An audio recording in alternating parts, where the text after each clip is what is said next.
No spaghetti. Samalama Dumalama, you assuming I'm a human, what I gotta do to get it through to you? I'm superhuman, innovative, animated, rubber set, anything you say is ricocheting off of me and it'll glue to you.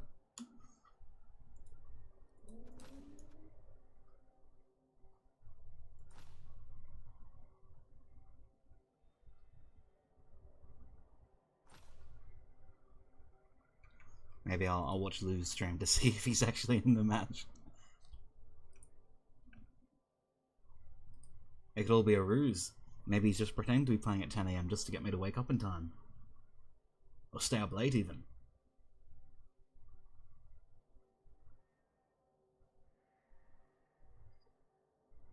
It could all be a ruse. Maybe. Oh, it is. Turns out Wizard and Chaney. Fair enough. You can't really criticize Chaney. And splashes in for a babe. Yeah, fair enough. I mean, look, if he doesn't have the dirty players, I don't think the bribes would have been worth it, but I'm pretty sure he does have dirty players. And I just don't think... Wow, look, Chaney's great. You can't... Yeah, no, you can't criticize Chaney. Move an 8, 4 strength. Even a backup sacker. It's a man that doesn't have to then be on the field. Gives a deeper bench for when the claw palm does things, if the regens fail.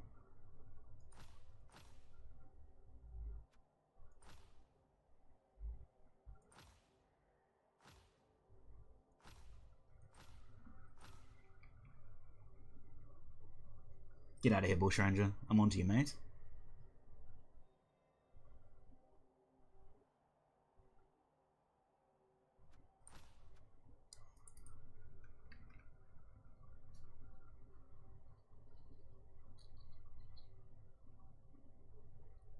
Whoa, there was about a second of hesitation on Lou's part choosing to receive. Unbelievable.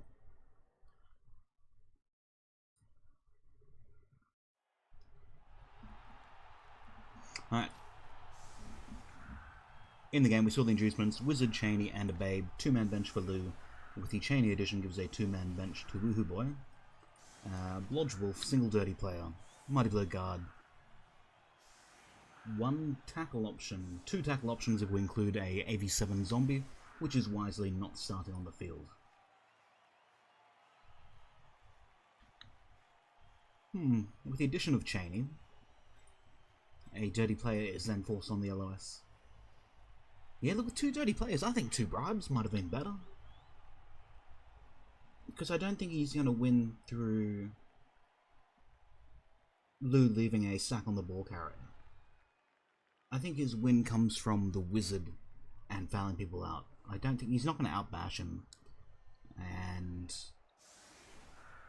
I guess the argument could be that Chaney being 4 strength with Lou's ball carrier being 4 strength. The 1 die with Wrestle from Chaney, pretty convenient. Also then, arguably, well, no, probably not still.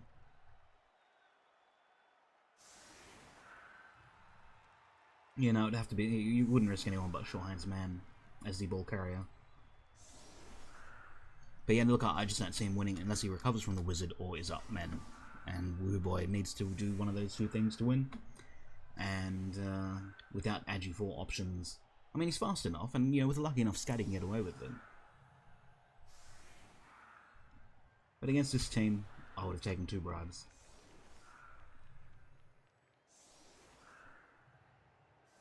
Yeah, look, he can work to make the fouls rubbish, but you know, if a little bit of a threat comes on the ball, someone else will be exposed in a strain. You can't really make every single person safe. You can keep the claw palm safe, like absolutely, and he'll definitely try to do so to protect it from the foul. But pretty much anyone but an unskilled beastman would be a worthwhile target. I mean, look, you could even risk Chaney wrestling down a Claw Mighty Blow man and getting a couple of assists, not only getting the block on the power. But yeah, with 2 dirty players, I really would have strongly considered it.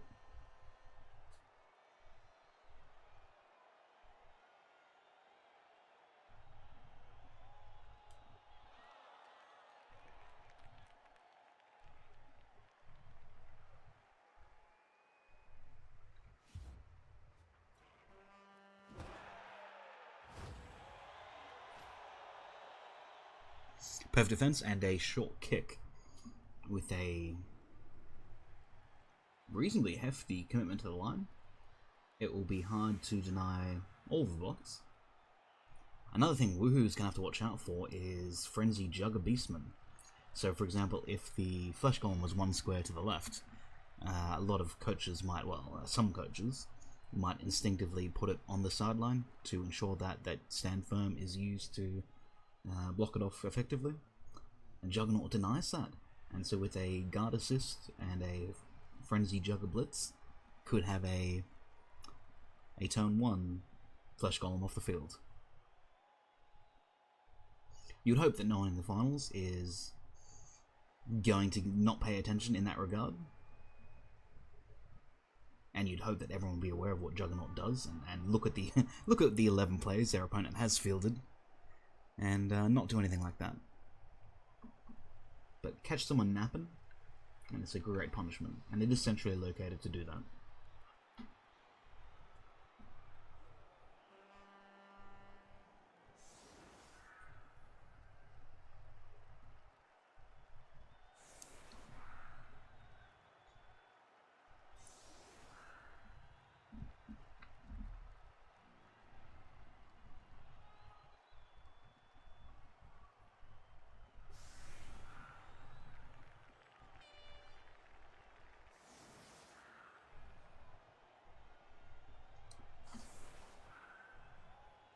Yeah, that's true. Juggernaut could negate Cheney's wrestle.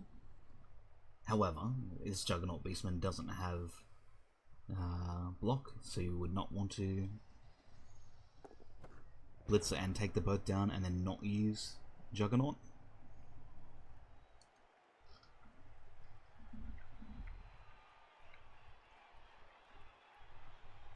Definitely don't want a wrestle ball carrier, but at the same time you're playing into a wizard. It could be adequate. Fortunate to get the catch in that there's no funny business in having to play for the failure state of failing to pick up the ball twice, so not needing to put 50 men around where the ball scatter could have been, not having to blitz the Flesh Golem for a power to then protect it if it's scattered forward. And yeah, look, while you don't want Wrestle Tackle as the carrier, it is, if you're not going to get it hit, it'll do. And it's a good way to play around the wizard, yeah. So when the bolt comes, or the fireball comes, there'll be many players around who can then pick it up. And of all the people, well look, he's still a great sacker for the niggled Blodgestep Shorehands Ghoul.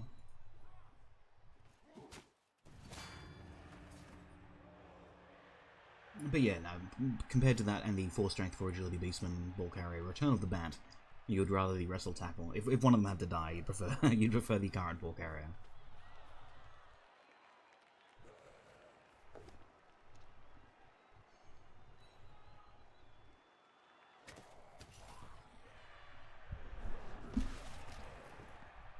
No push at all, Gamer, just sometimes it cuts out. It might be a Discord thing, a threshold thing, you're quite right. I'll try to lean in a little bit closer. Didn't, on the perfect defense, move the LOS a little bit to the right, so didn't really deny the blocks that Lou had planned, or the protection that he had planned. Just 1 square to the right for the 3, had a assist would have had to have come for the number 7 guard block Beastman. This is the penultimate game of the round 1 for the Season 3 finals, with just Holber and Bright to go. I'm a man of many talents, because, you know, I can do many things at once.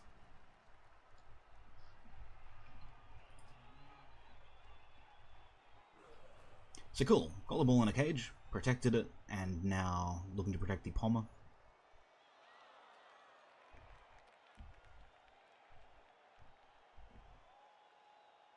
And keep the ball safe.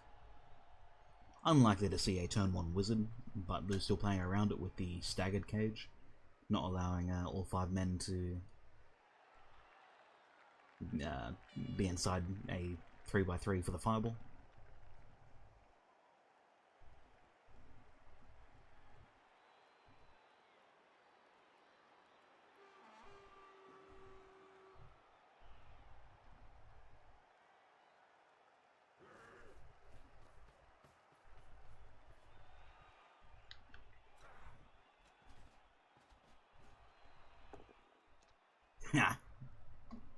Pushes. Oh man, what if he doesn't use Stand Firm here? Yeah, I don't even hate that. He has to watch out for Frenzy Man being so close. Might have to blitz Frenzy Man now that he's chosen not to use Stand Firm. But there's a pretty good argument in not using Stand Firm to not have your Flesh Golem tied up in a Claw Mighty Blowhead. However, I think you could rationalize standing firm in that a chaining or a single assist hits the warrior, and then the Flesh Golem hits the Frenzy Jugger. And so by not standing firm, yeah, you've disengaged, and you can just make a nice screen if you're not engaging Chaos in the bash. You're gonna live longer. But similarly, you shouldn't be too scared if you are the one getting the free block, and it wasn't a huge commitment. And rephrase, Woohooboy could have cleared both of those players pretty easily.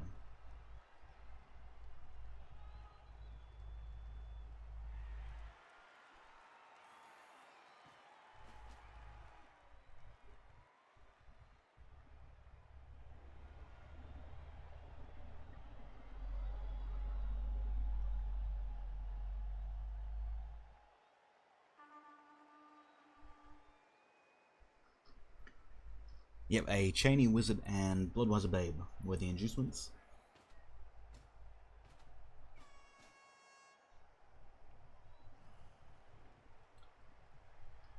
Alright, with the White Assist, safe to say that there will be a Wolf Blitz on the Block Guard Man.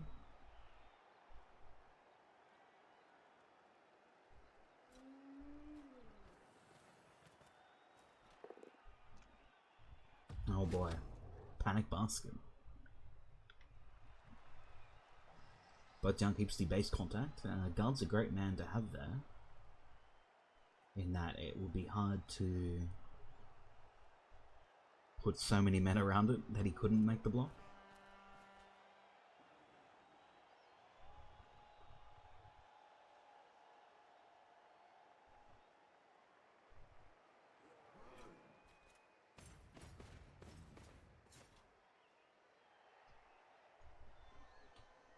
Flesh Golem no longer on the sideline in surf range. Wouldn't have minded having that happen before making the block. I mean, if he is just looking to disengage and screen, and you'd make that assumption based on choosing to not stand firm, I think the screen could have been planned out beforehand.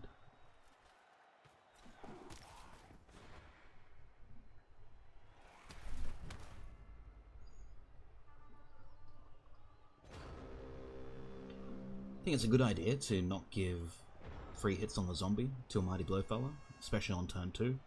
I mean, later on, towards turn 5, 6, 7, you'd do it just to ensure that the Chaos Warrior isn't moving, and you'd be looking to put pressure on the ball. But turn 1, 2, and 3, there's never going to be a radical push down the field or down the sideline, so as long as you're standing somewhere in the middle, you're not really losing anything. And I think just dodging out isn't even worth it on the 4+. You don't need him to make the screen, and you just take an extra armor roll.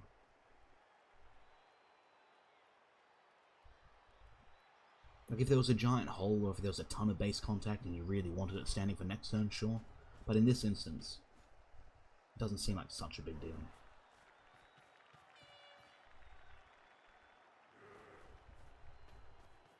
Hard to say no to a Pulmonar Wolf, though. Claw being one of the... well, the 2 wolves and Chainy. 3 wolves are the only scary thing, outside of the dirty players, if the fouls start raining down. For Lou, I think that's the only way he loses the game. Either the wolves do work or the dirty player does work. And if they don't, we know Lou's Mighty Blow and Claw will do work at some point. And he'll just be out of men. And it'll be a nice 2-1 grind or a 2-0 grind, depending on how successful those are. And that'll be all she wrote. Hey, but then again, look, there are many regen rolls on the Necro team. In fact, you would almost go as far as to say everyone has regen.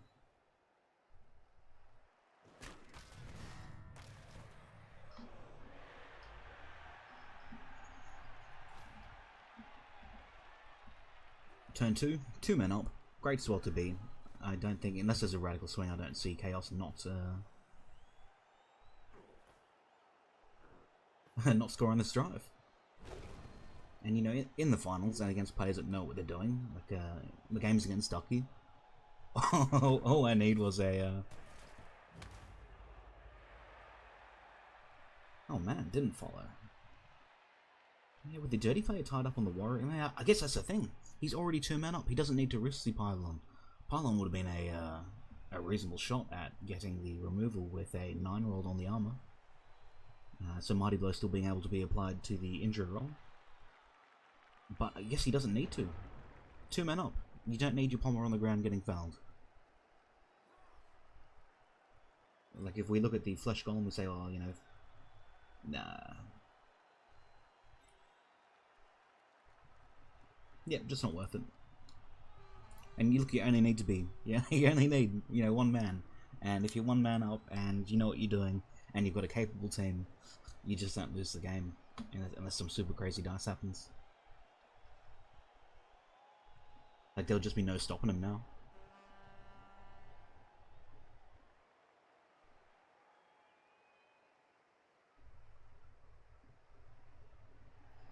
I don't reckon Lamtastic or Lamtaz. No, it is Lamtastic. Definitely not. I was chatting with Lou the other day, and he was playing like Dota or some other dumb game off stream, and I said to him, "How good is it being able to play video games and not have to talk?" And he's like, "Oh man, it's the greatest." I mean, you still don't mind it. Like, there's next to no difference. I was playing Total War today, and I thought maybe I should stream this, and I thought, nah, I'm just gonna sit here in silence instead. It was glorious. I think for the 3 dice block. So the assists were for the 3 dice block.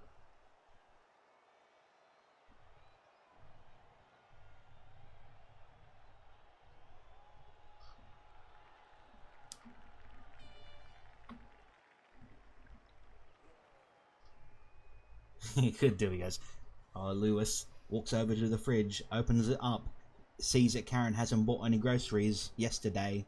We got some rotten milk here, it's gone a little bit off. Takes a sniff of it, doesn't like the smell of it, puts it back in the fridge, leaves a lid off it.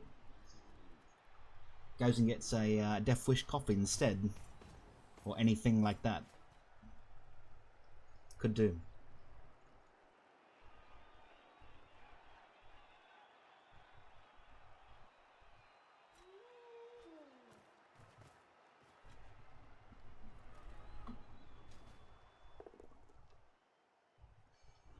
Yeah, look, tying up the dirty player, I guess that was 4 in case it was a quad skull.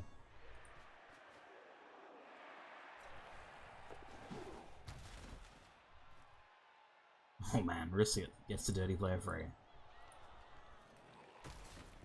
You know what he wants to do. But look, with 3 on the ground and 2 off the field, this 6-man defense, just stalling till 8, gonna casually grind it in. Casually drive it in.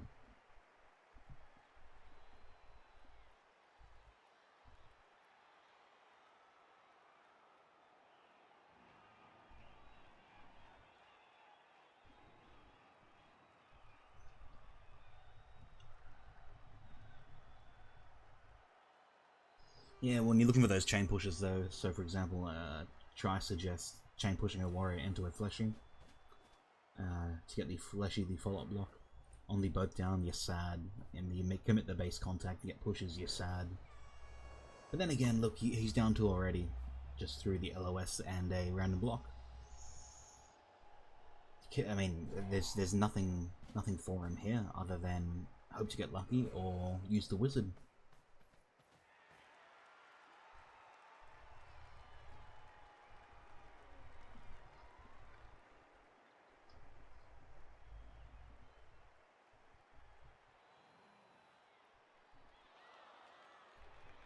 Oh, isn't it?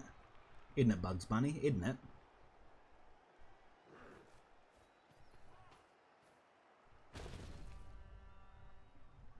I think he might greet it. He's feeling so confident. And he can protect it too, so it could get piled on.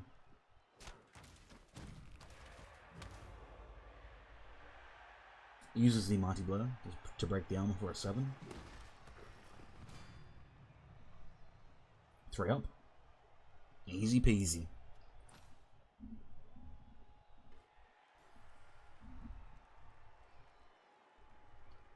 Chaos Warrior cages the Claw Pommer, and then Best for Gore cages the Ball Carrier. It's a double cage.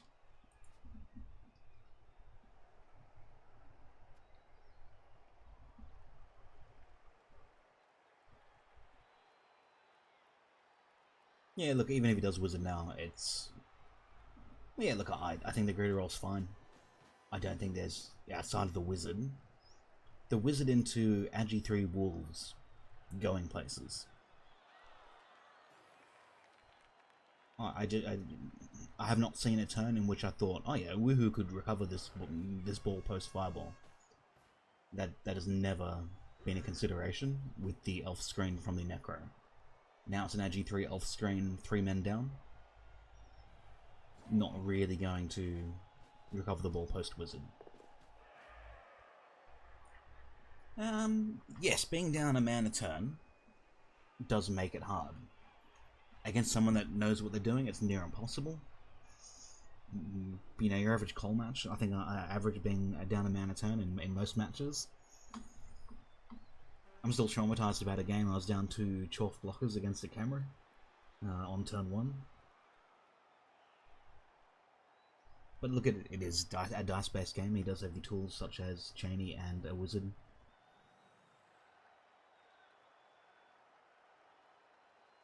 And they are only KOs, so at worst Lou scores in his own drive. If Woohoo's confident in his offense and keeps his 8-move Wolves safe, or in this instance say his 9-move Wolf, scores at his leisure, takes it to overtime.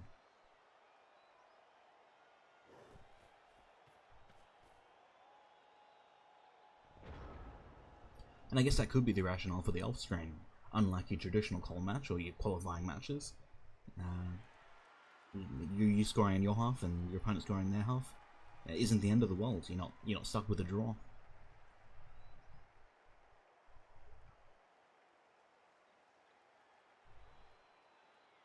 Rentok. It isn't even that weird, mate.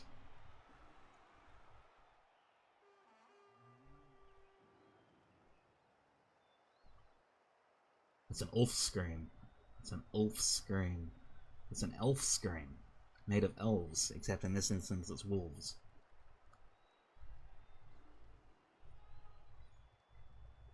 Yeah, look, Fireball here, what's going to happen? Let's pretend optimistically that you get the Ball Carrier and the backup Ball Carrier on the ground, and you run Cheney down to get his Agi 3 pickup. Where's he going? You're not Lerner passing. Him holding the ball is always going to have a Chaos Man free. You can't really tag them all. Cheney would then be taking the 2-die block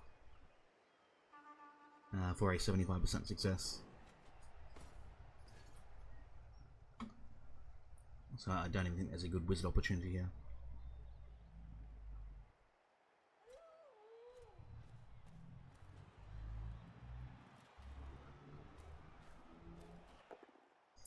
I think he's just screening. And hoping not to be down men for his drive.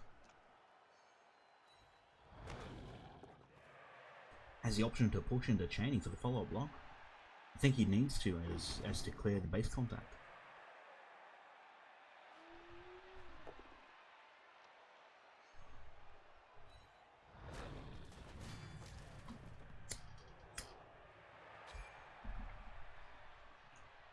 There you go, deficit down to 2.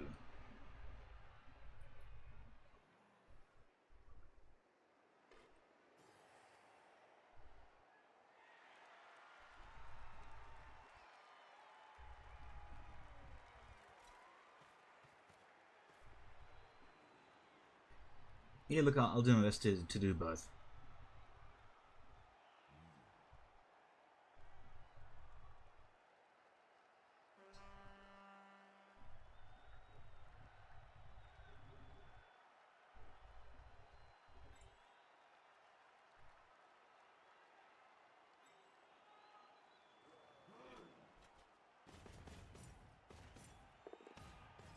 Oh, rowdy.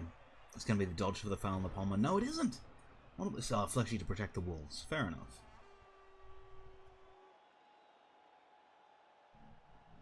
Yeah, giving up space isn't an issue on turn 4. Even as a slow team. Because if you get to your opponent's end zone and it's turn 5, you say, well, I don't want to score now. But you box into a corner, and your opponent just full manses you. You've got nowhere to run other than through the full mans. And for a Agi 3 team, that's really hard to deal with. So you don't really want to be boxed into your opponent's corner, being forced to score. So I don't consider field being something Lou's thinking about right now. All he's thinking about is ball safe, am I safe from a wizard, is my Pommer safe, and who can I 2-die block with Claw Mighty Blow Pylon. And I think that's what he should absolutely do, up until at least turn 6.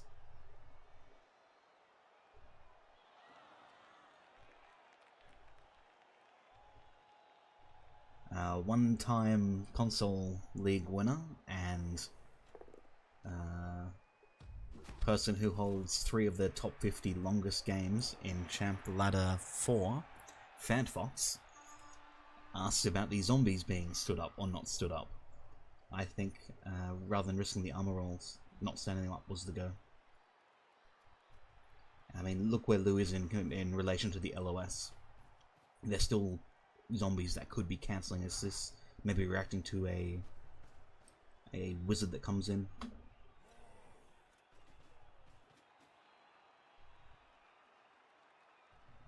It would be something that Lou would have to consider. If we imagine if you see the dirty player on the ground, you see one other, like 3 squares to the left.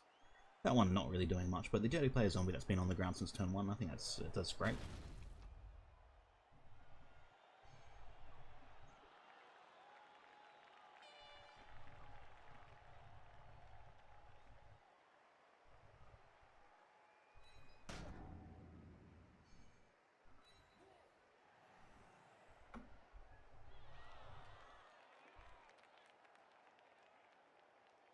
I think opting to not stand firm here is a good idea as well, just to discourage the follow-up. There's no dirty player around, but I think, oh boy, he's in. In for a penny, in for a pound. No armor break.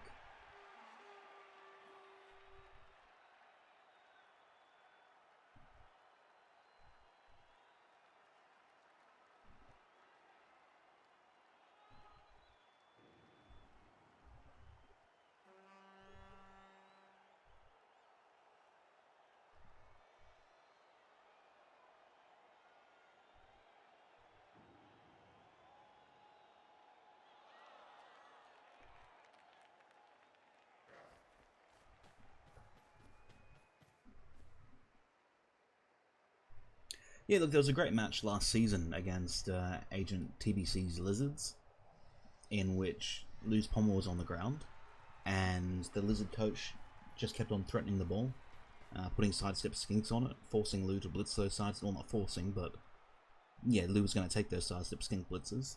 Ended up getting through a bulk of the skinks. Pommer never really did much for the first half, and the Lizard coach, I guess, got away with it. In that he managed to, at the price of skinks, have Sauruses not claw-pommed. And so it was a good way to do it. Woohooboy could have thought about doing the same thing. I mean, it's super risky, it's super all-in. If you don't get the successful steal with your Agi 3 team through a solid cage, you're just getting blocked down, and you have sad times. I mean, Shorehand Ghouls off the field. I think if you were looking to steal, you'd have Shorehand Ghoul on the field. A Mighty Blow KO on Blodge Beastman. Pals me, Blodger! Brings the deficit down to 1. Fortunate turn of events. Mighty Blow on AV8. Not even bad.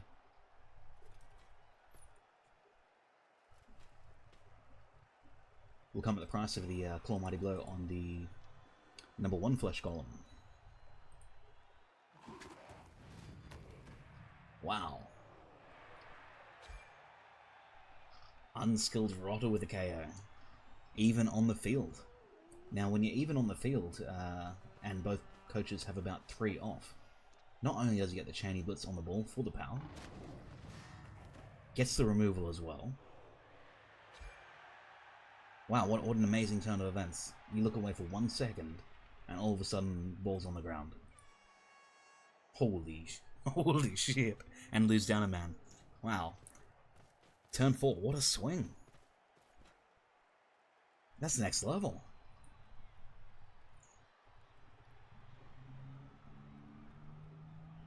Yeah, and now look, just the craziest turn you've ever seen. Well, not the craziest turn you've ever seen, but a very good turn for Woo. Sidestepper on the ball, tackle man off the field, Lou's got no tackle, everyone is otherwise tied up. Frenzy man has a 2, 4 strength beastman has a 2. 4 strength beastman should probably just pick up the ball and run. He picks it up on the 1 in 36, then Timu rolls to 1 in 36 out.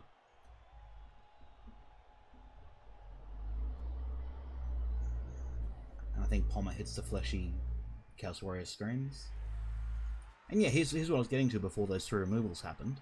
Or before the 3rd removal and the sack happened.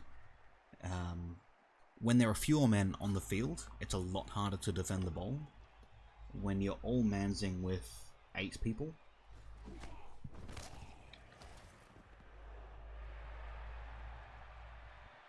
yeah, zombies, rodders, same thing. Just some good KOs.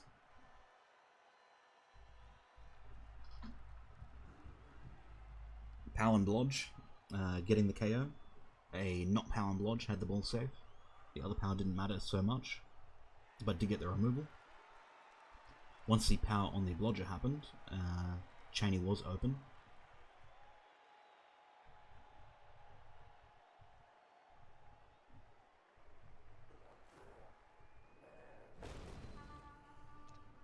Doesn't get it, needs the reroll for the ball pickup.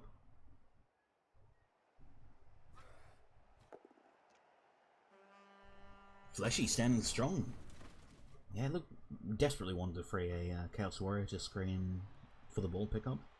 I think it's safe to say that a bolt will be coming next turn to down the ball carrier that will have the ball, if he picks it up on the 1 in 36.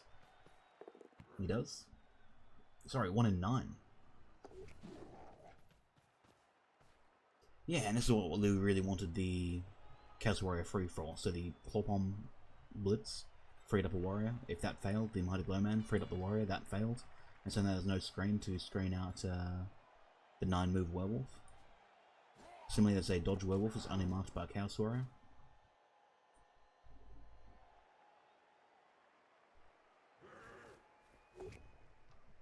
Bit of a risk on Frenzy Man, as it is a 1 in 9 block.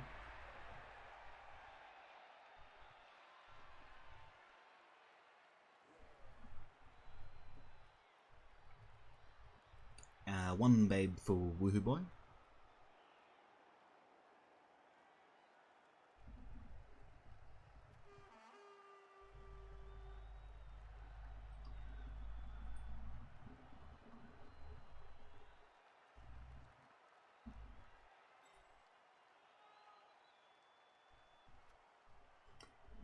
Yeah, so look, wouldn't be too hard. Yeah, for sure, the bolt.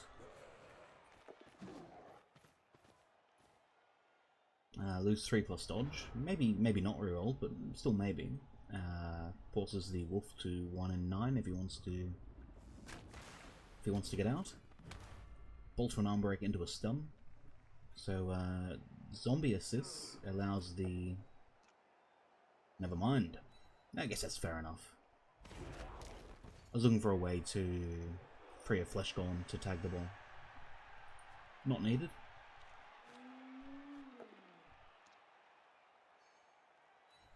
Cheney 2 died. Boned on a 1 in 36. Gets the 1 in 36. That's what should happen. It should happen every time. When you disrespect using a loner early in the sequence. Has to reroll it. Gets it. Whoa, gets it. Ah. Fortunately this time, the skull both down. Never punished. The Cheney block did nothing. It did absolutely nothing. It was absolute greed. Banging down the Jugger Man doesn't open anything up that he couldn't have already have done. And now reroll's gone for the pickup, and with Shorthand's Ghoul not on the field, it needs to succeed. Doesn't succeed, but lose Gambit to force the 1 in 9 dodge. Paid off. with double ones on the dodge and double ones on the armor. They look punished enough, I think, with the wolf dodge being unsuccessful. Lew immediately first action, no dice involved, tags up 2 wolves.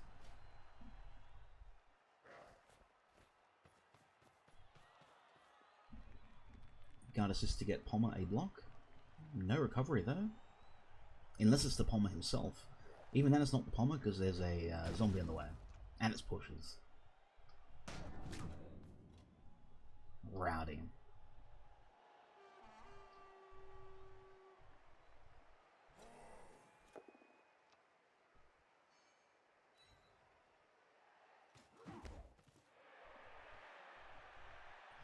Yeah, look, quite right. It was the double skull for skull both down. 1-1-1-1. But no, look, I hated that learner block. Learner like a big guy. It should be final action unless it's absolutely important. Cheney having wrestle makes it not as bad as your standard big guy, but it didn't matter to the play, and it shouldn't have been done before picking up the ball, or at least attempting to pick up the ball.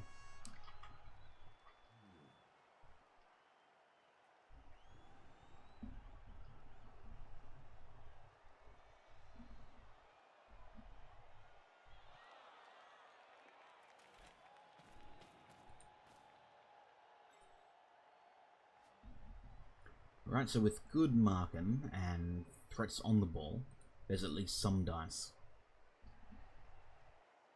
No, I mean, and by dice I mean things that aren't 2-die blocks.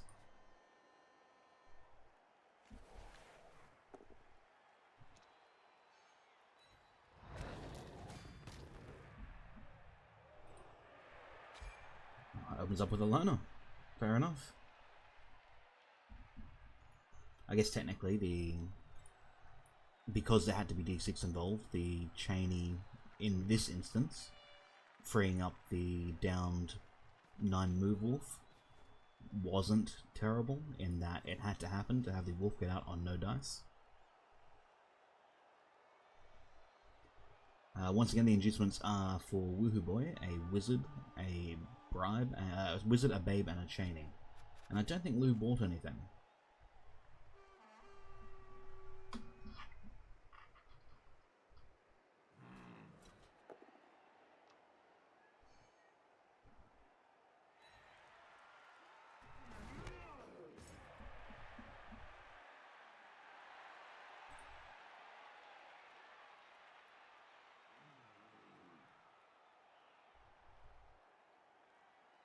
Yeah, so hopefully this was a good example of a loner block that wasn't bad, and a loner block that was bad.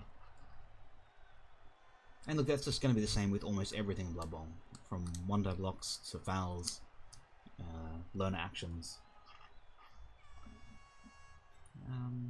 If he didn't follow... Yeah, look, would have had the 2 on the number 2 Chaos Warrior, but would have had Open Beastman, or would have had the Pommer open. If he got the 2 on the number 2 Chaos Warrior, the Block Mighty Blow Warrior, would have allowed the the downed wolf to pick it up on their 4+. In tackle.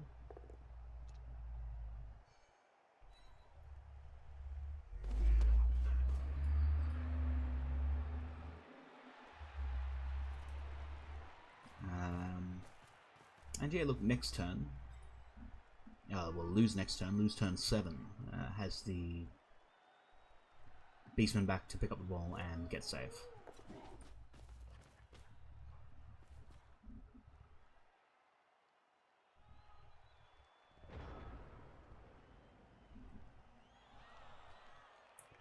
Wow, very few men on the field, all around. Is that 6? It's 6.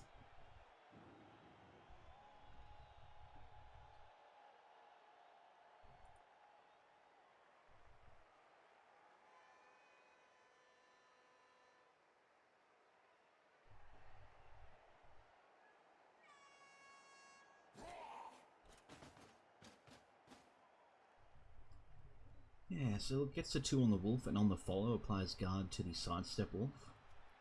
Guard to the sidestep wolf, largely 2 for the other wolf that's on the ball, and that's just a pick up in 1 tackle zone.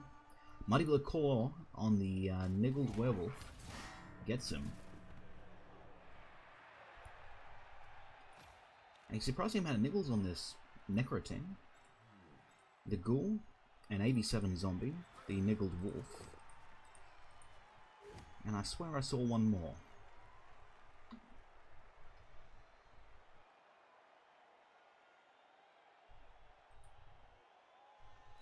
Yeah, look, just KOs all round. It's not been a good day for armor smiths in the Chaos Lands, wherever those are.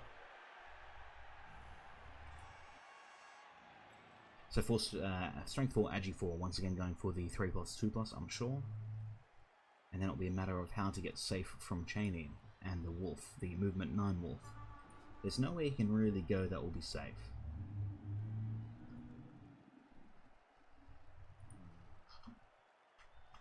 Don't really want to one-die with the Pommer.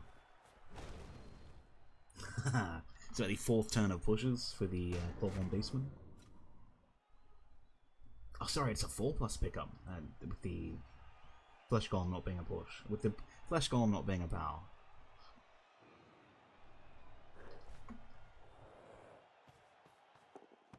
Sure hands 4+, no problem.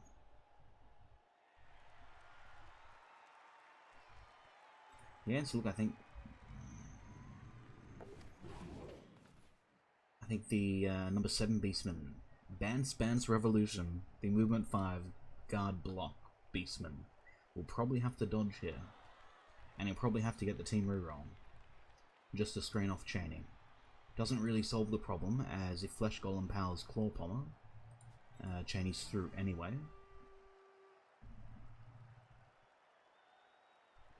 And Cheney 1-dices.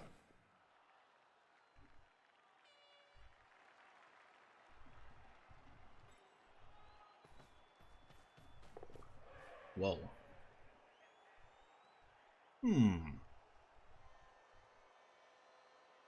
Radio came back to not get served. I don't know if that's needed.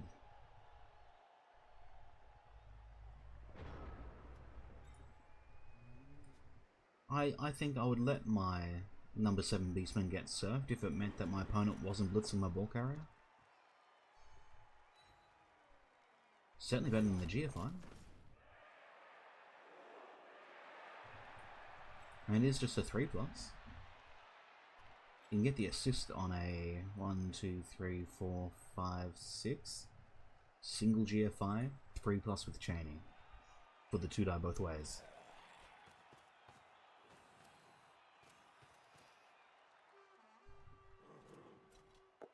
Yeah, I guess the advantage. Yeah, you're right. The advantage being that Cheney dodges rather than blitzes in the ball.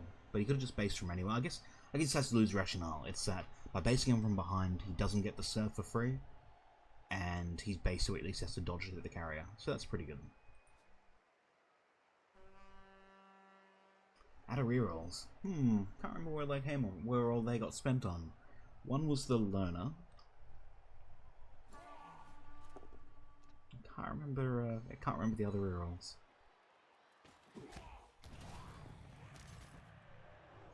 One was a wolf block on the downfield warrior that got pushed into Cheney. And the other one was a 1D. And all 1-die blocks should be skulls. Whereas I think Lou's only reroll has been on the greed block. Finally gets the fleshy on turn 8.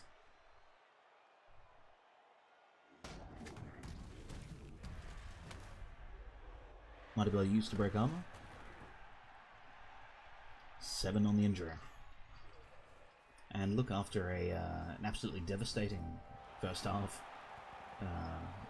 with, 5 men on the field for both coaches, these KO rolls are going to be pretty relevant for the second half. And look, I guess they're both breathing a sigh of relief in that they were KOs and not KOs. Lou more so than Woohooboy, I think, with the Necros, Regen, and Babe. Some amazing KO rolls. Lou hitting 4 from 4. 3 from 4? 5? 4 from 5. That's what I said the first time. 4 from 5. And the Necros 4 from 5 as well.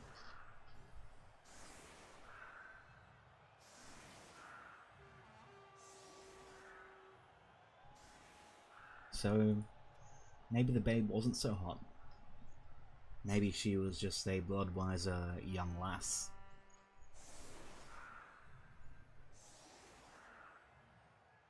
Or a blood-wiser average-looking girl.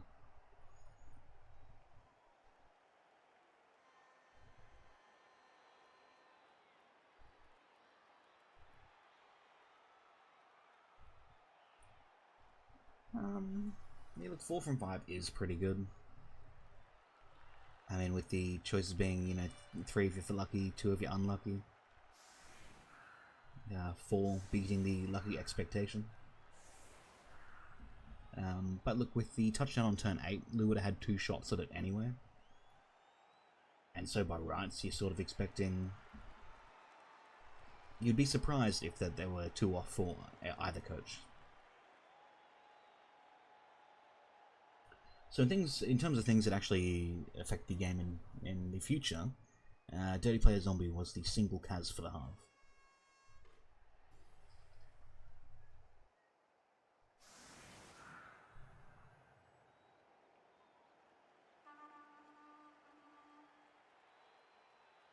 Now look, losing your reroll to a 1D, I think that's fair. You should have to reroll every single 1 dice you do. Both had a 2-man bench. Using a loner and it being so early in your turn on a block that didn't matter, I think you should roll double skulls every time. And so reroll going there, not much sympathy. But then that last block was a bit unfortunate. But then again, look, if he didn't use the loner and didn't do the 1D, didn't follow, so he could have made the 1D a 2D. Could have had the reroll for the actual double skull that ended up costing the drive. And then there was the, yeah. I don't know, look, it's hindsight. But I just don't think when you've got a shot on the ball, you do anything other than make that shot on turn 7. It's like the fleshy blocking down a warrior didn't really matter. The only thing that mattered that turn was, did Cheney pick up the ball, or did Cheney get the sack, or did Cheney not get the sack? And did the armor break?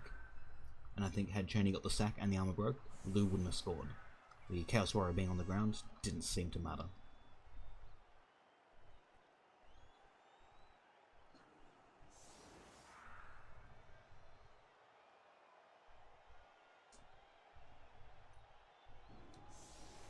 It's a different turn, oh don't chill us.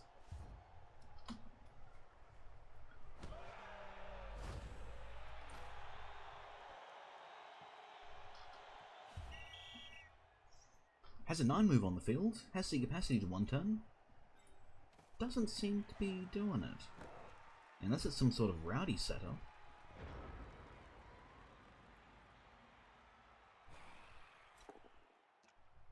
So white hits the sidestepper, white hits the blodge man. Oh yeah, well, Lou putting blodge on the line. Oh baby. So here's a fun tidbit of information. Woohooboy only got the game 3 months ago. And so Lou knew that, I knew that, and so look, it wouldn't be surprising if no 1 turn attempt was made. And so maybe Lou read into that and put the blodger on the line thinking that would be a little bit resilient. But if he knocks it into the wolf, it starts... Oh my god. That's unfortunate. Yeah. Blodge on the line gives you the extra 1 in 6 being a push. And 3 squares isn't hard with sidestep, and he had set up with the blitz, and then the white, and then the flash golem. I didn't like the 3 zombies on the left tying up the beastman. It meant that he had to make a block, and then it had to be a success, or he was screened. Oh, not really, wasn't screened. But yeah, no, he would have had to use 1 man to make that block. They didn't really need to. I think the 3 zombies on the right could have just been behind the white and moved into assist for the flashing. The extra 2 men adjacent to where the blodge man was. 1 square southwest, 1 square west of that square, and he would have had the 3rd bush. In terms of KO rolls, yeah, Blodge Wolf staying out. Still 11 for the fields for Woohooboy. In overtime, that might start to add up if Lou does start to get Kaz. But he'll be ecstatic with the Wizard gone, isn't down men, and scored on his offense. In spite of everything that happened, and the scariness of 5 men on the field for both teams, both coaches in a reasonable spot.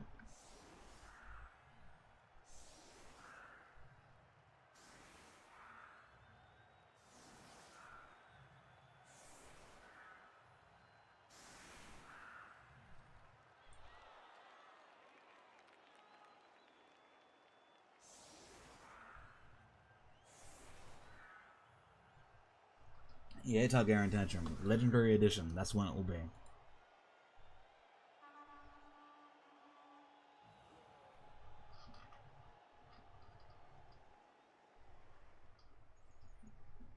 I hope they do it intuitively.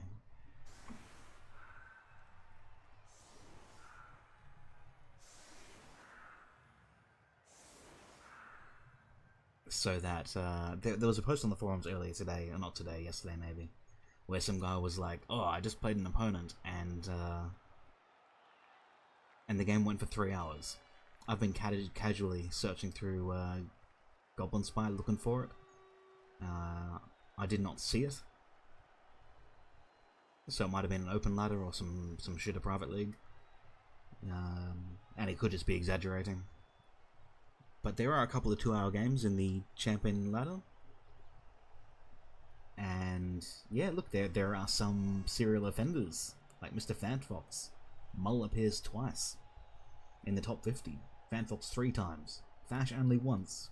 You know what they say about Fash? Never runs out of time. Always quick with his decisions.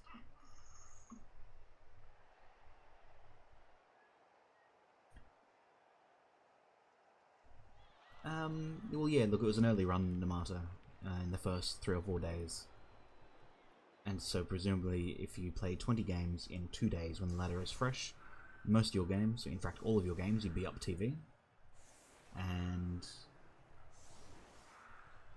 yeah, Necro is a great team to be up 300 or 400 TV against a fresh team.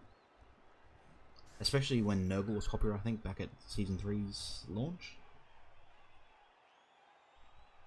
And I think Necro are a good match for Nurgle in that 8 movement is really hard for Nurgle to deal with. They're not affected by Disturbing Presence as they don't really do passing plays. And they've got the claw to be able to bang down Nurgle warriors.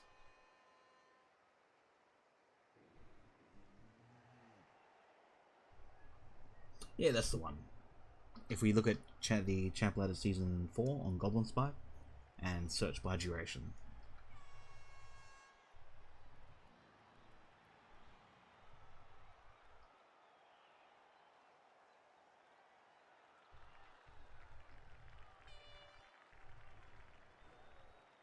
Yeah, but no, look, it's a great way to get in front.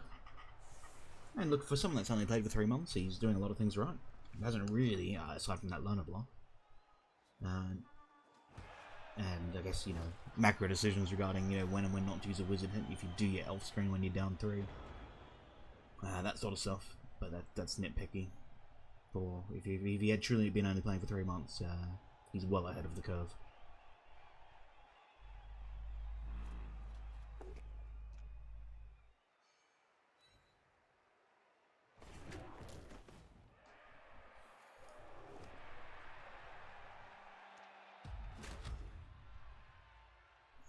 Yeah, and look, it's still up in the air for everyone. Up in the air, up in the air, up in arms. Anyone's for the taking? There's a phrase I'm misusing. It could go either way.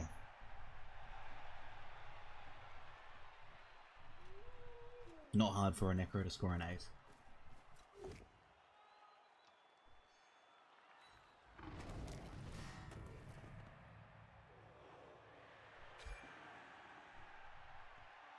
I did play in a manner that encouraged concessions. I played Vadger sniped me, and I spent 3 minutes explaining to the stream what I was doing, and then he conceded on the turn 2. It was glorious.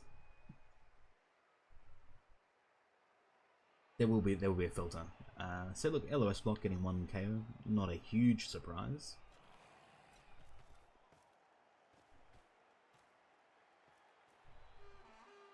Right did take a turn, so 1 less turn that Woohooboy has to stall for, 1 less turn for Almighty Roblox bogging him down.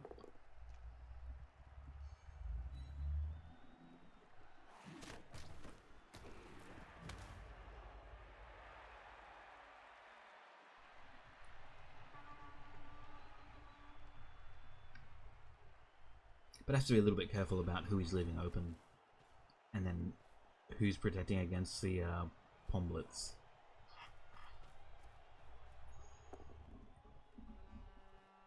Dirty player nice and protected though, so he's got the threat at least. The Blitz probably won't come on a flash golem just due to the stand firm on pushes, getting him tied up. Whereas the White's looking a bit tasty.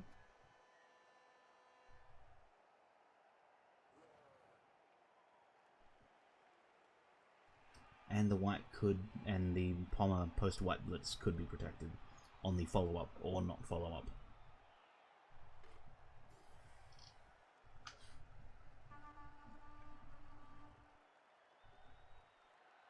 Up for grabs. That could be it. The winner's up for grabs.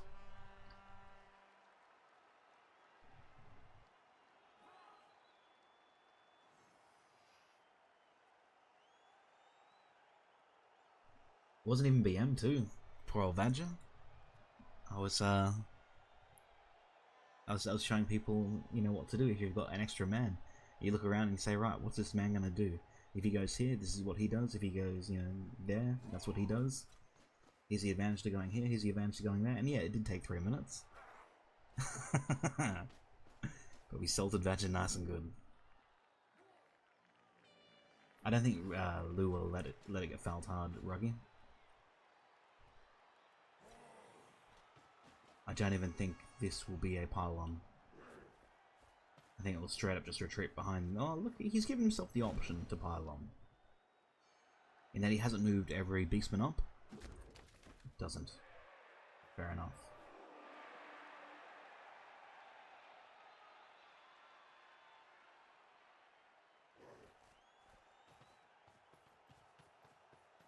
Really, 159? When I looked it was only 135. 159 is next level. Hot diggity damn.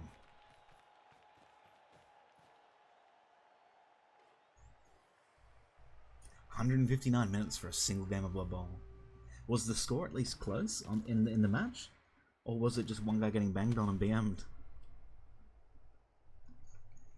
I did have a 4-1 win that took 2 hours.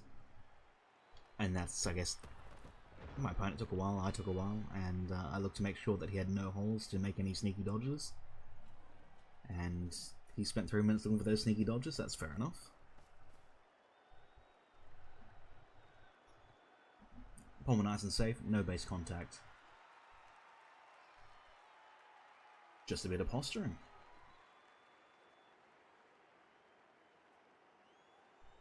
No wizard to play around. And look, a reasonable job at denying a claw blitz.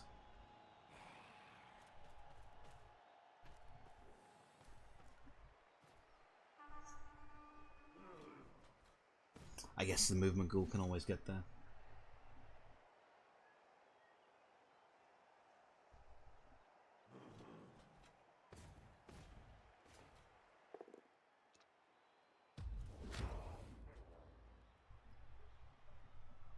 Wow, for both coaches, the blitz dice being a bit rubbish, and that he's blitzing in, applying the base contact, hoping to get at least a push, just so he's not stuck there. And no one's getting away with it. Forced base contacts.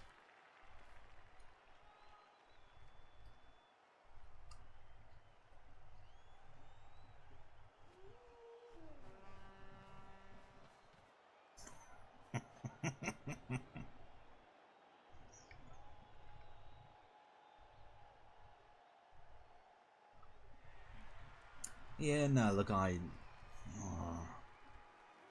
against a really fast team, and look, Cheney is still on the field, and we've just seen how easy it is for both of these teams to, well, one team slightly easier, well, not even slightly, one team substantially easier than the other to be radically up or down men on a giant swing.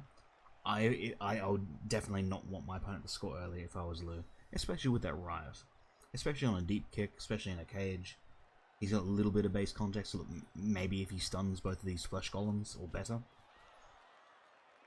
That would be a good time to go all mans, put the pressure on and look to steal. Yeah, I don't know about forcing him to score early.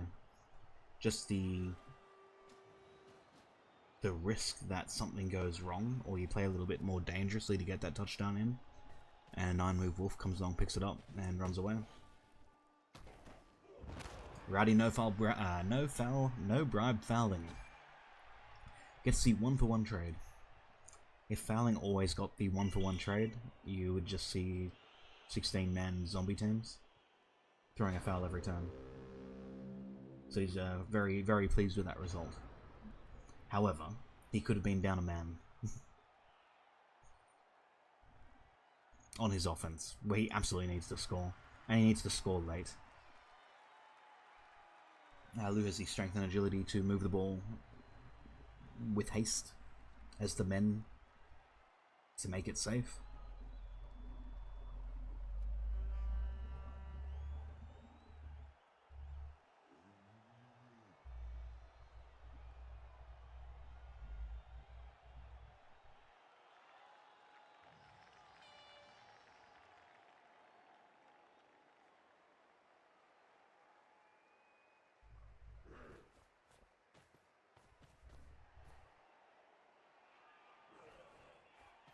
This might be a nice big chaos wall.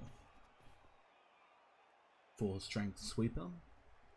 Not too shabby. I think he'd really want wrestle, tackle, dodge free, as he's the best man outside of the claw palm for getting the ghoul down. You'd love to claw palm the niggled ghoul, so having it as an option would be nice. But for getting the ball and winning the game in normal time, wrestle, tackle is the one. Need to cancel an assist and slide guard in if you want to see 2-die on the zombie into the 2-die in the fleshy, to then disengage and screen once again.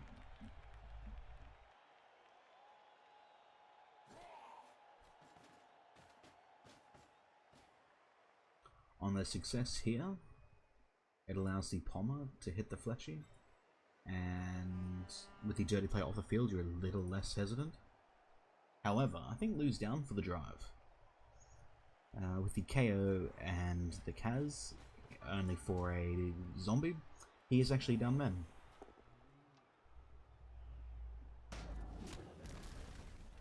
And made a successful block. He'll be ecstatic. It allows the block for a push with the dodge, tackle, wrestle, and the claw palm on the fleshy.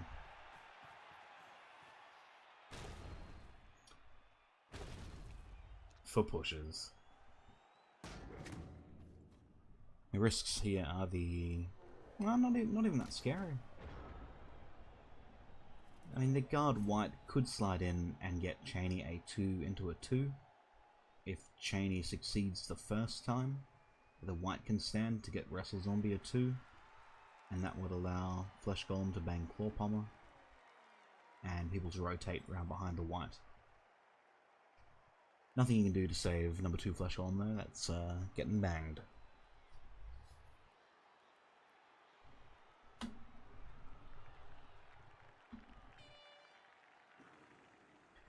Yeah, look, that's the other thing too. If anything happens to this Claw Palm, I think Lou's finals run's over. Still has the Apo. That's something that's always got to be in the back of your mind. It's not just winning this game. There are many times in our finals you'll see someone Apo and KO on turn 16. I think it was against Demaster in season 1. Demaster threw down a turn 16 foul on Lou's wrestle tackle and got a Kaz, and it was only badly hurt. If it was missed next game or dead, he wouldn't have been able to field it against an Iron, and even though he still lost that game, didn't have too much trouble. Well, he had a little bit of trouble, but it was nice to have that on the field in that matchup, and I think without it he would have just been decimated.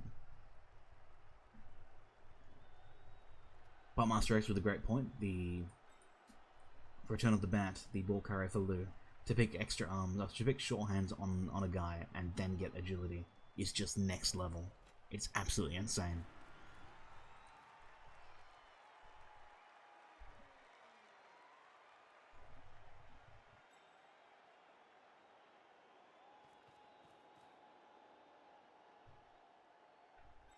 Fair enough, shorthand school retreating. With a little bit of base contact, you can't guarantee you're going to get successes. It's a bit too rowdy. Speaking of not guaranteeing you're able to get successes, yeah, wouldn't have minded the white in. Now he doesn't really have follow-up blocks.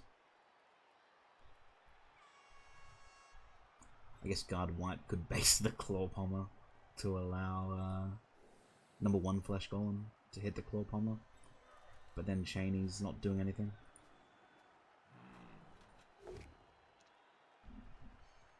Cheney could risk the ones.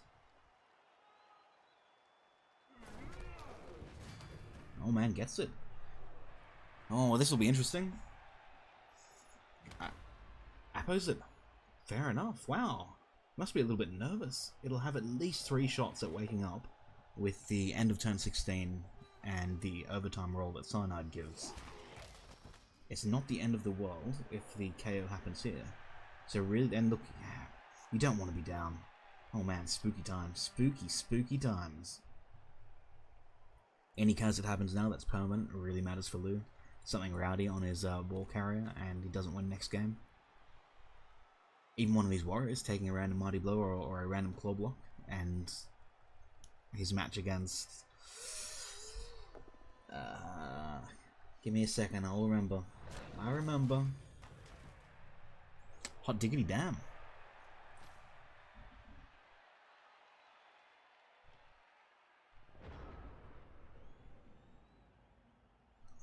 It's against someone. He's playing a person, a humanoid. Bipedal humanoid, and he's playing Colion if he wins this. And with the 3rd removal of the drive, potentially the 4th if not for the Apo, not looking too hard for Woohoo to score. And so then you look, KO's come back. That's what I'm getting at. I mean, I couldn't immediately tell in that 15 seconds if I would have Apo'd that. It was a really hard call. The dilemma is, if you don't Apo it and he's KO'd, and on the overtime rolls that you do get with Cyanide, and that it seems to let you roll twice, it not coming back would be terrible.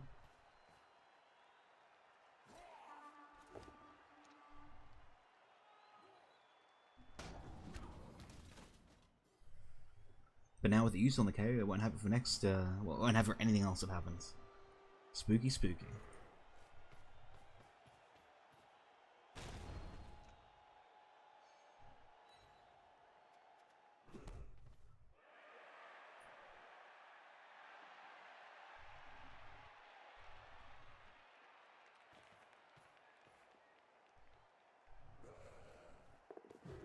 Yeah, look, it was a pretty important decision relevant to the rest of the game and the rest of the tournament. And I would have liked more than 15 seconds there.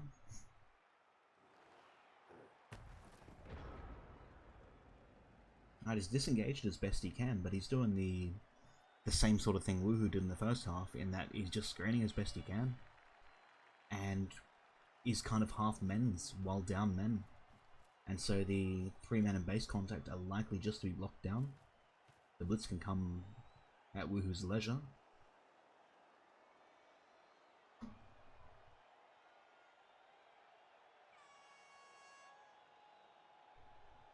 Unless there's some amazing Agi Beastman shenanigans involving cage busts for a power. Yeah, or unless Woohoo does something radically silly, or quad skulls, or a helicopter lands in the middle of the field. I can't see him not scoring this drive. Looking like overtime, which is another thing to consider. Lew down to 2 did re-roll a double skulls on the Pommer. Woohoo's been a lot more conservative with his re-rolls this half. Then again, hasn't had to make any tough decisions. Hasn't had to loan a die that he didn't want to. Hasn't had to re-roll double skulls. I mean, better to get your 3 double skulls in the first half than in the second half in the overtime format.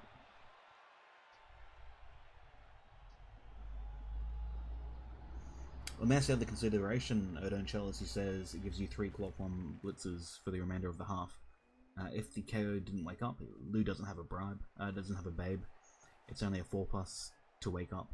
If it doesn't roll that 4+, and if the cyanide extra roll for overtime doesn't wake it up, to not have it in overtime, he'd be spewing. And to not have that risk, I don't hate it.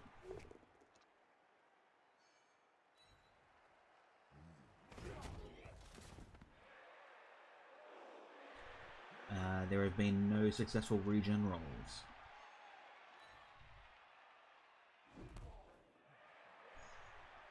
It's 50% twice, Odone Chalice. Well, some would say that the probability of that happening is 75%.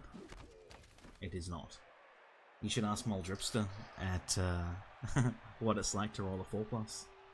Playing Chorfs in the rain. Is it 75%?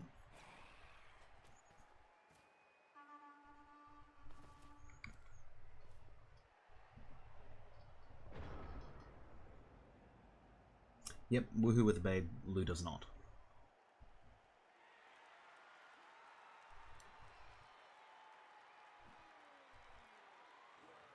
And pretty conservative from Woohoo. Banged down the line as predicted. Didn't get the removals. And has ended his turn with no base contact with the ball safe. A wider cage. So I mean, Lew could think about the 3+3+2 die block.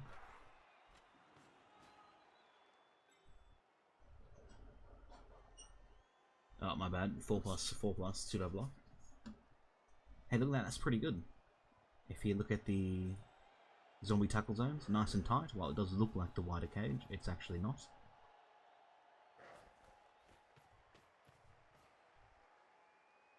In relation to the Agi 4-man.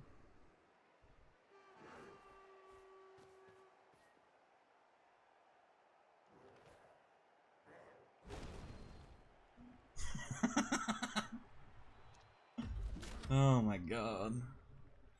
This is what happens with my Quilpom Beastman every time. Pushes and 1 and 9s on every block, and you really feel it too. You're like, wow, I'm down 3, all I really need is this guy to at least get like a stun or a KO. A stun would have him out until the final turn of the drive, and so a stun is effectively a KO on that block. And it just gets denied. Fortunately, Made the Dodge didn't die, and the Frenzy Man Made the Dodge didn't die. Huge space available, and no further dice needed to make a cage in scoring position. Turn 14 is a good time to make a cage in scoring position. Bunch of Stand Firm can screen out the majority of the chaos outside of Frenzy. Wouldn't hate seeing the Blitz on the Frenzy Man, as otherwise the zombies aren't really doing anything. Alternately, because the zombies aren't otherwise doing anything, tying both, tying the Frenzy Man up into zombies, not a bad idea.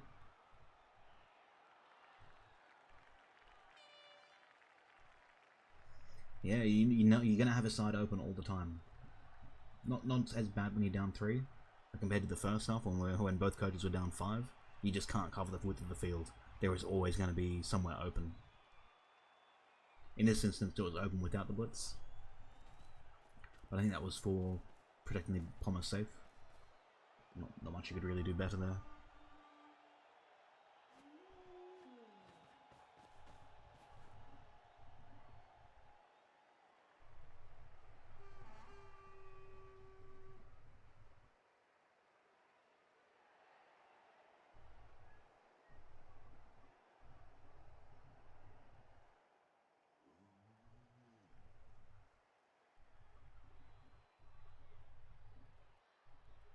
I find that once you've got block, once you got Mighty Blow and Claw, you've rolled about 1,000,000 both down skulls, and you're screaming out inside for block. Similarly, every time you blitz with Claw and Mighty Blow, you'll find that everyone that you're facing is a blodger, and that to get a success, you want to take them down. Here's the thing, most people that are worth Claw Palm blitzing have block already, and so holding off block and picking up tackle before block lets you take down those blodgers on the 55% rather than the 33%. And I think 9 times out of 10, I mean, not this time actually, took block before tackle. Maybe he was experimenting. Maybe it's a replacement beastman. Who knows? But I think it was season 2. In some point in time, Lewis played Chaos. Would you believe it? And in that time that he played Chaos, I've seen him take tackle before block, and I haven't hated it. And I've done it. Guess it depends on the meta. Maybe there'll be lots of Nurgles. Who knows?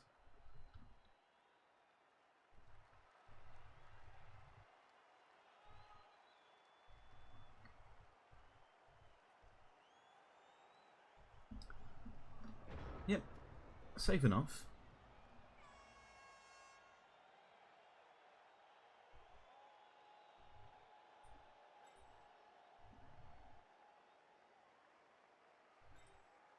Has the capacity to free wrestle tackle. It'll give Lou a 2-turn shot to score in addition to the overtime.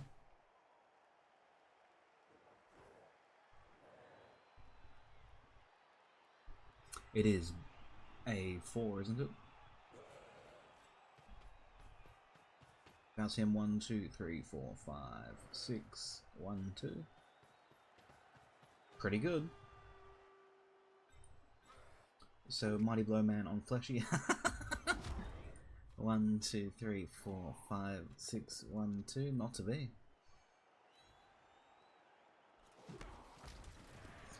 I should point this out. If the Mighty Blow #1 Chaos Warrior powered the Flesh Golem, Lou with the Dodge Wrestle has the sack on the ball on a double GFI, dodge with dodge, and it's a Wrestle Tackle blitz on the Blodge step. Flesh Golem have done amazing things. Look, even on a push, even if it didn't have stand firm, it wouldn't have been enough. Strictly had to be the power, but the power stumbles on that block, and yeah, I'm sure we would have seen a sack on the ball, or at least the attempt.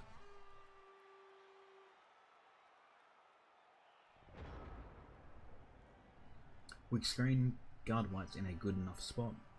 Ghoul could walk it in on a single GFI if he wants to give Lou 2 turns. And I guess he's doing that. Seems fair enough. See if there's some safe plays first. Safe plays would be Zombie down, Cheney standing and facing a bunch of people.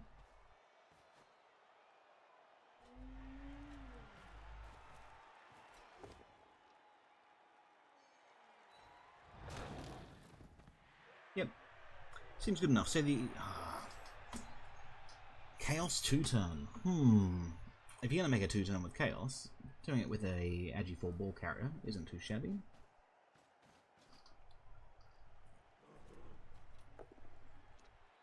If Blodgeman comes back, could be a legitimate receiver. Thing is that the Wolves cover both sides of the pitch, and these sidelines aren't safe against Necro.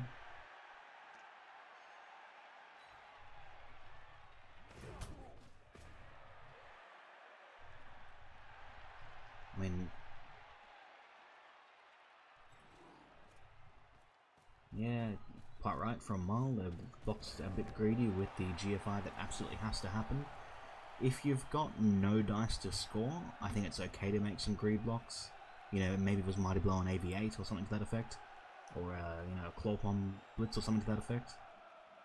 Those blocks weren't statistically likely, but you know, if he maximizes his chance of winning by making blocks and getting those armor and injury rolls, I don't think it's too bad. But only if there's no dice to score. So if it's a double skull on any of those blocks, then your GFI has a 17% chance to lose the game. And 17% chance to lose the game is just way too high compared to the risk that you're, or the reward you're looking for in a, what, 5% removal on a AV9 Chaos Warrior?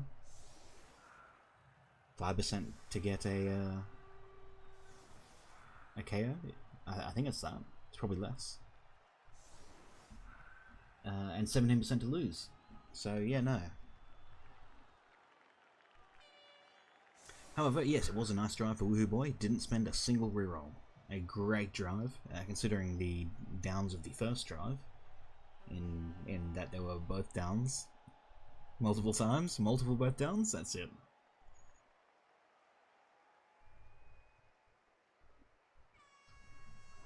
Yeah, look, he does have options, and look, a 1-1 overtime isn't terrible. It looks to be terrible. Once again, the wolf stays out. Unbelievable. And the Mighty Blow Guardman stays out. That brings Blodgeman back on the field, and arguably the Blodgeman's way more important than Mighty Blow Man at this point, as the Blodgeman's much more resilient. Setting up to the right to avoid the tackle on the left. I think 9-move Werewolf should have been in the middle. 9-move Werewolf can recover anywhere, or can cover any side that the Chaos go. The Chaos are likely to only go one side. Cheney covers both, but I think Cheney could have just been on one side too.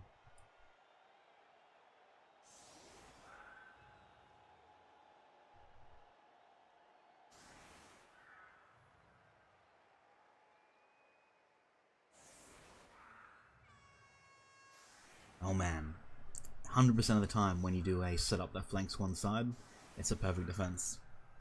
Perfect defense would be the nail in the coffin.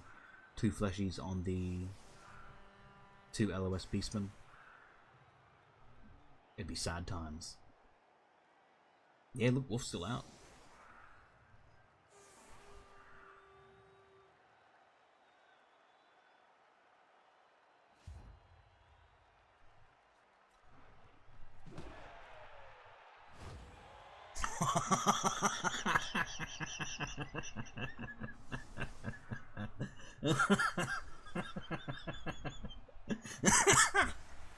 Happens every time. Not even kidding, I just said it happens every time. I'm sorry, Lou, I jinxed you. GG. My bad, my bad. But it happens every time. I don't know how it happens, I don't know why it happens. But it happens every time. I might tell you what, guys. I have a confession to make. Remember that guy that posted on the Steam forum? I was like, I know that people get rigged dice. Certain people get special treatment. As a big time Twitch partner, I have that special treatment now too. Except this time I'm rigging the dice against Lou. Confirmed.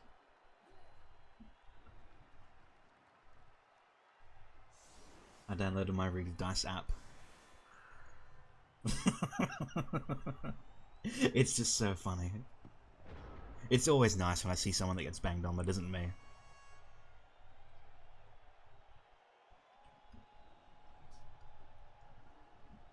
Yeah, look, not much you can do. Look, Frenzy Man, sure. I guess there's no reason not to.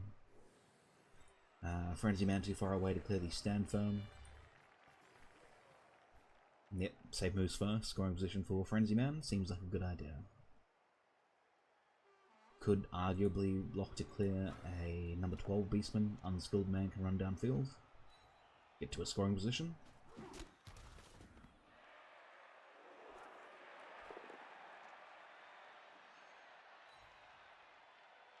Seems to just be making blocks.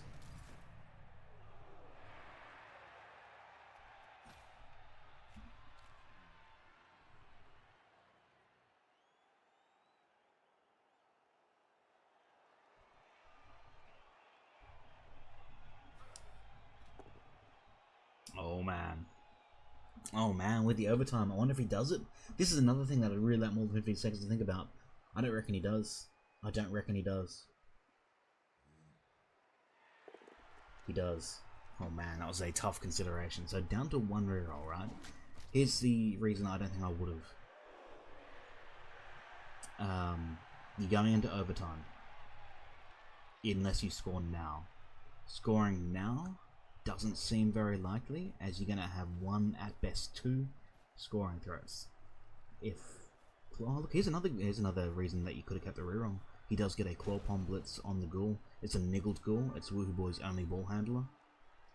Got a pretty good chance at something permanent here. The Ghoul with no regen gets a natural armor break, piling on 100%. A Kaz here, and that reroll's worth it.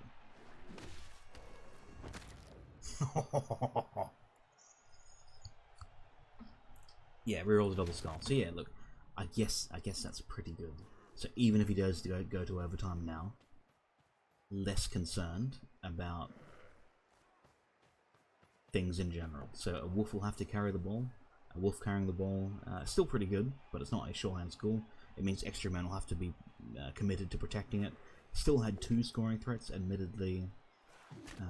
They're pretty handily dealt with.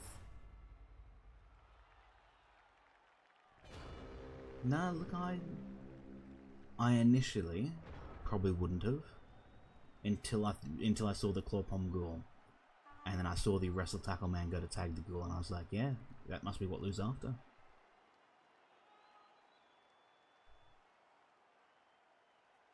It'd be really sad if, in overtime, a Rock kills his ball carrier, and then has one reroll to reroll the pickup. Oh, Madman, is he chainy blitzing? Hey, look, fair enough, eh? With the perfect defense, had the men available that were protecting against the blitz to go the other side, it does have to be a chainy blitz. And I guess final action, White could dodge. Other White could dodge. Triple tag the unskilled Beastman if Cheney gets Frenzy Man down. Might even be worth rerolling it just to put more than one man on him. Maybe not.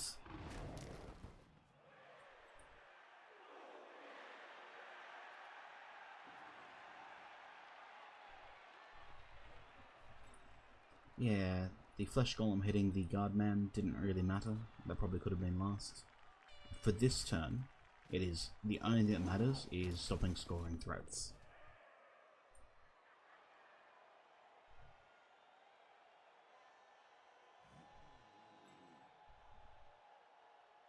Maybe some inexperience shining here. That was definitely not the spot to put him.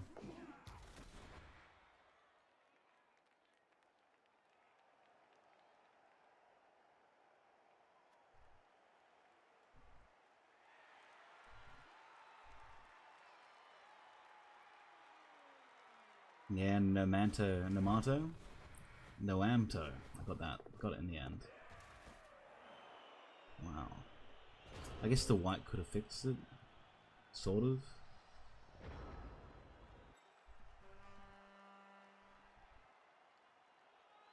If the White was there...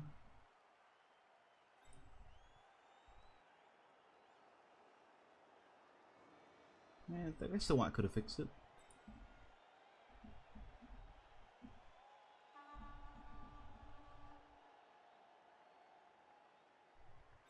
No, it couldn't have. No, the White did nothing. Alright. So Lou's got the... if he wanted to, let's pretend the White's there and standing. Has the warrior up to here. And then the blitz on Cheney. Cheney pushes Old Mate out. There might even be something better. There might be a way... nah, because it's sidestep. So it's a...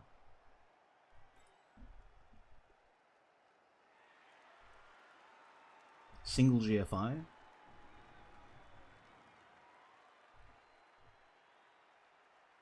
Three plus 4 plus 3 plus to score.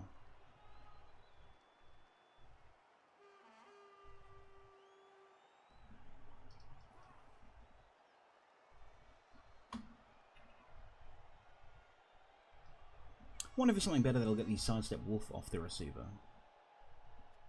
When Frenzy's there and you got Juggernaut, not really. Not without GFRs.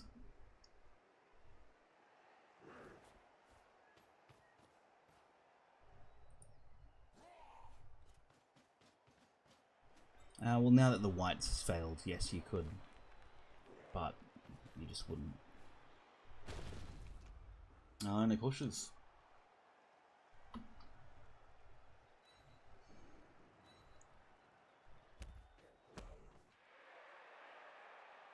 I think Cheney will have 2 shots at making the intercept.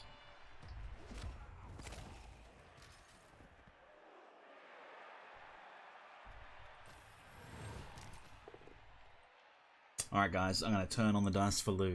Are you ready? I'm turning it on. I've adjusted the log. Tell you what, I've taken off the both down skulls on on fleshies.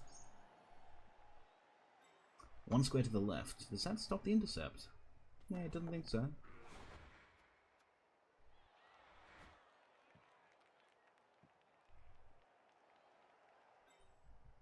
Did he not make the GFI? 1, 2, 3, 4, 5, 6. Could have been a 3+.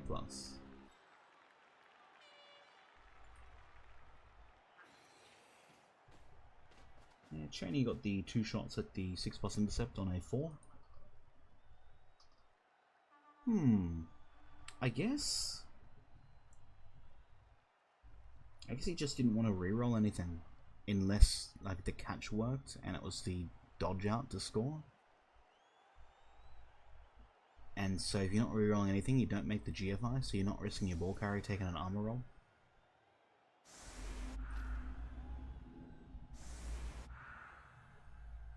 Yeah, so that could be the rationale for making the 4+ over the 2+, 3+.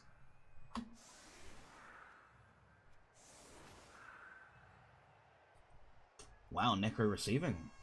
It is a rare sight that you see someone that receives not score in overtime. 3 wolves back on the field.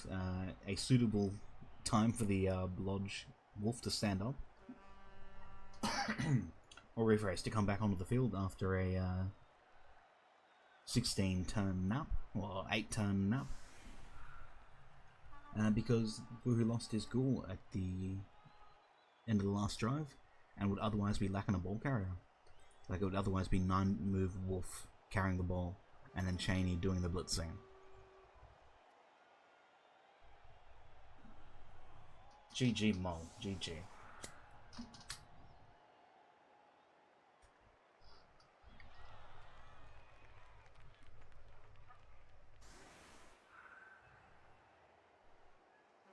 Yeah, no new rerolls in overtime. And you look the inaccurate, landing 1 square to the, let's call it north of the potential receiver. Could have been, if using from Lou's perspective, the template on a 7 would have scattered back to him, and he could have caught it on the 6+, because he was marked twice on an inaccurate. 6+ catch, 3+ dodge, easy as you like.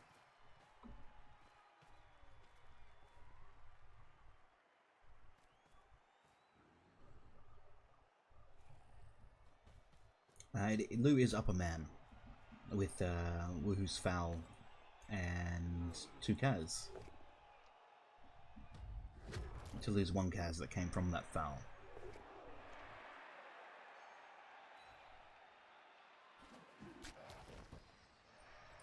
Deep enough kick. I guess the ball is arguably safe enough. Could be safer.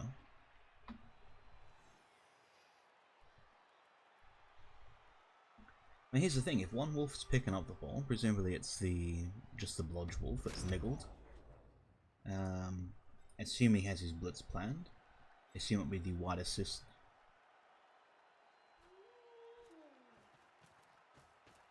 Whoa.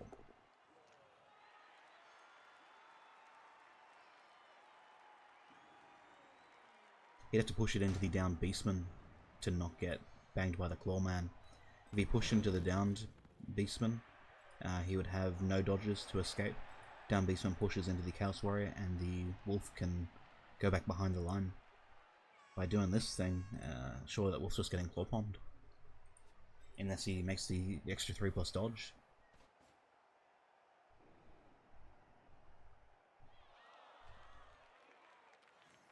Similarly, if he brings in the guard to get the assist and claw bombs the wolf, he can push the number 13 beastman behind the fleshy, and potentially, if the pickup fails, 3+ to interact with the ball.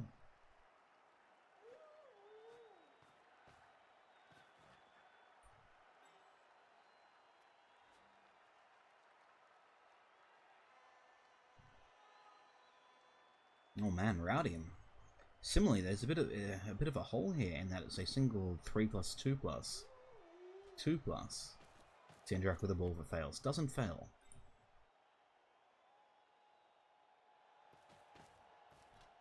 and doesn't have two blitzes, so the guard beastman standing adjacent to the ball not really an issue. But man, that's pretty risky. I wonder if he would have rerolled it had he failed.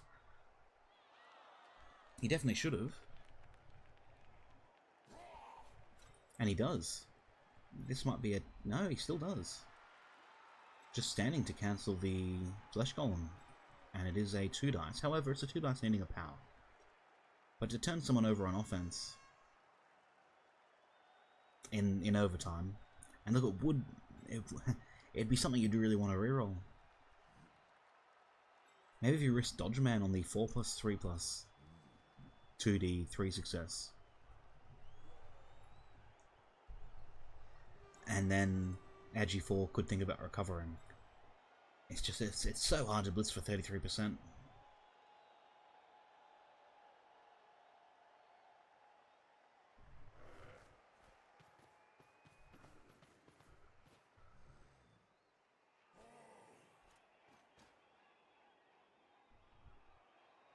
The wolf with the ball is niggled.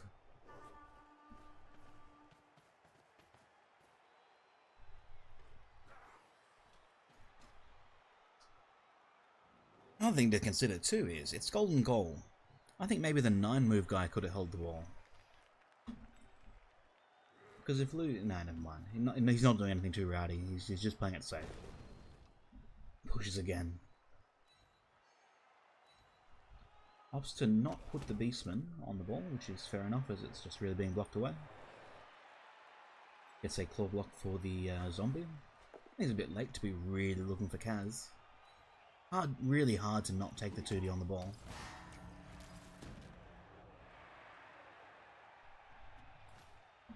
But then again, 2D for a power. You can't really reroll it on turn 17 of overtime.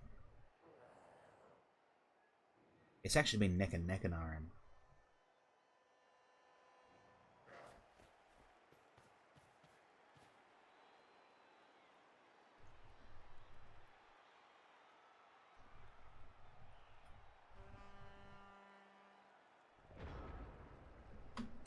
It is the Magic Dome, changing weather of kickoff event to always be nice. No sweltering heat, no blizzard,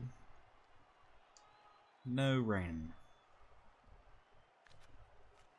Well, you reckon, Billy? In which game are you talking about? I've not seen anything I thought was an incredible misplay.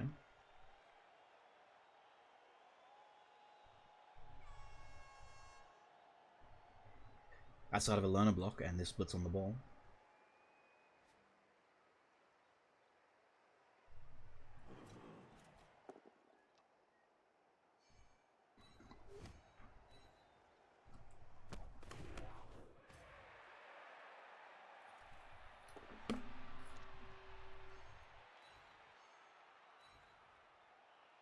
With 5 men on the field, you cannot protect the ball with 5 men on the field against 9 move blodge wolves. You just can't. I've already mentioned that, Villa.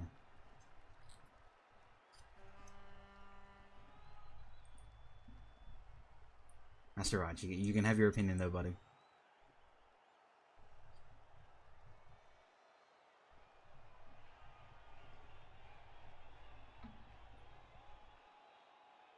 Every team, even halflings, will get a 2 dice on the ball. Oh, the turn before? Talon Blodge. When mansed, when the 2Ds to clear were all pushes and both downs.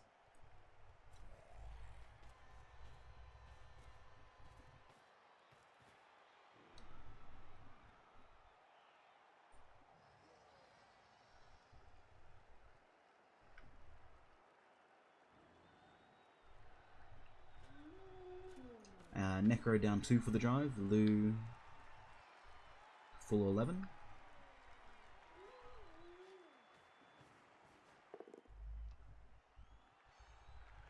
I don't think he based him.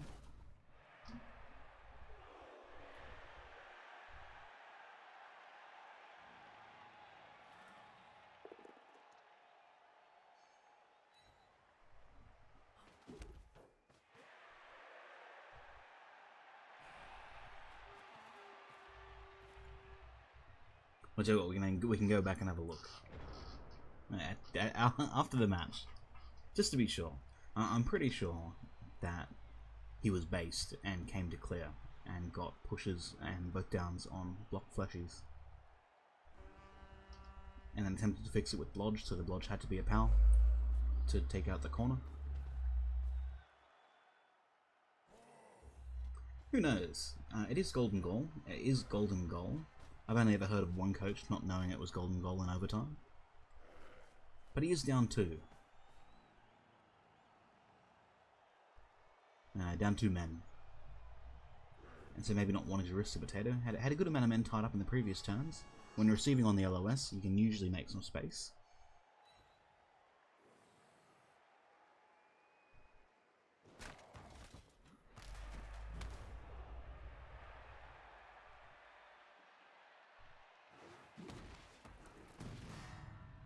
Down 3. So the apple and the claw palm in the second half being rewarded.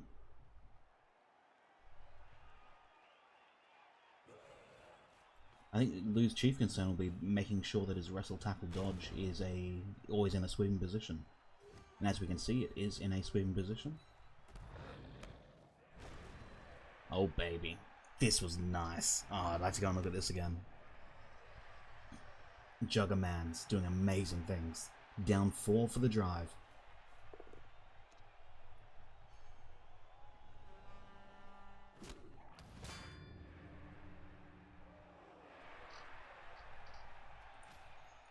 Tell you what, nothing else will happen interesting. Let's just go and see that one more time. Didn't even have to block to free the Frenzy Man.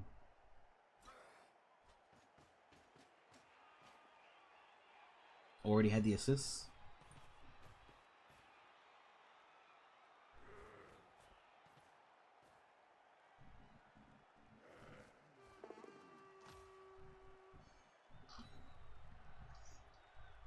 Yeah, maybe, but it would have to be on the opposite. To score now, he does need to do something janky and potatoey, and as Try suggests, putting the 9-move guy in a scoring position and doing his best to screen it. Lou's got the wrestle tackle dodge, covering that. He's also got the mighty blow on the right, a surplus of warriors on the right, so the screen to the right not so good for Woohoo. Similarly, there'll be no screen that's really good enough.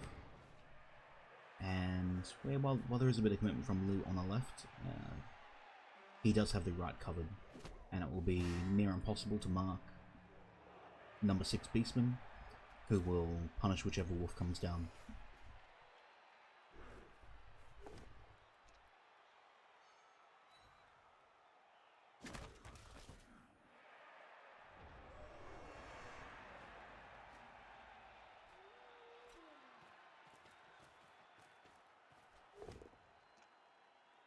Oh, they're both down hacks. Does have a follow-up. Oh. First action 1 in 9.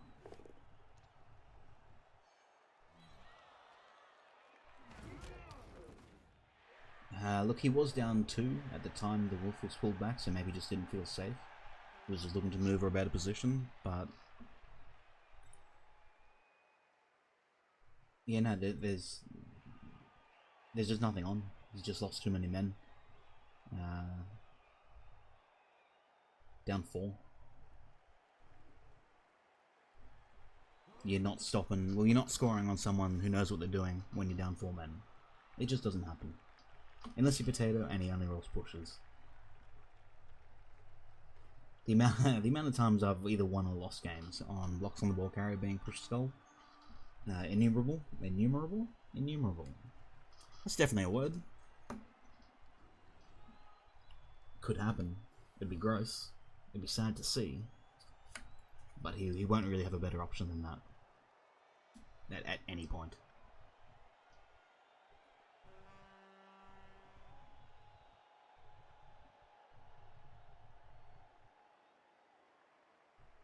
Yeah, but with Juggernaut as well. Juggernaut really contributed to the serve in being able to turn these both down stumbles into a push.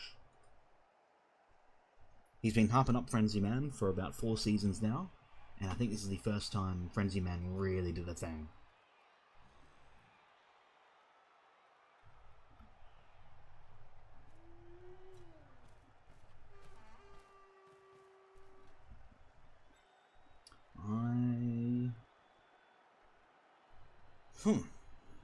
Bit rowdy.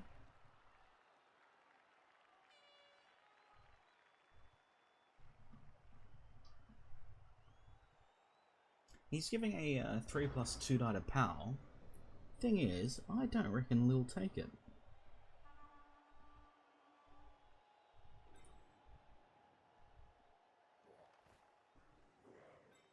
Yeah, if you're going to do something like that, I don't know if you're able to see it on Lou's screen, but if you click on the Chaos, any Chaos play, you'll see the tackle zones for the Chaos coach, and it is just a 3+ out, whereas the Wolf is 1 square forward, it makes it a 4+ to 2 DM.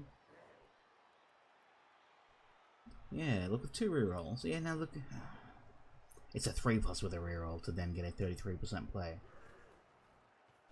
He makes the dodge and then 66%. It's still not great. The thing is, I don't think he needs to. I don't think he needs to make a 3+ to 2 die the ball and reroll for a power. Because when that fails, 2 wolves are down screen in some sort of shitty half cage, and it's strictly then up to wrestle tackle. This, I think, might be a bit better in a single GFI to get the 3 success on the ball.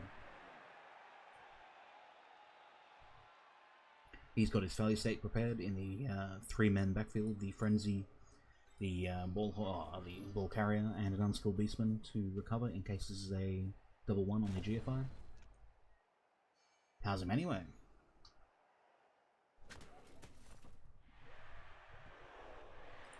Extra GFI to mark wouldn't be bad.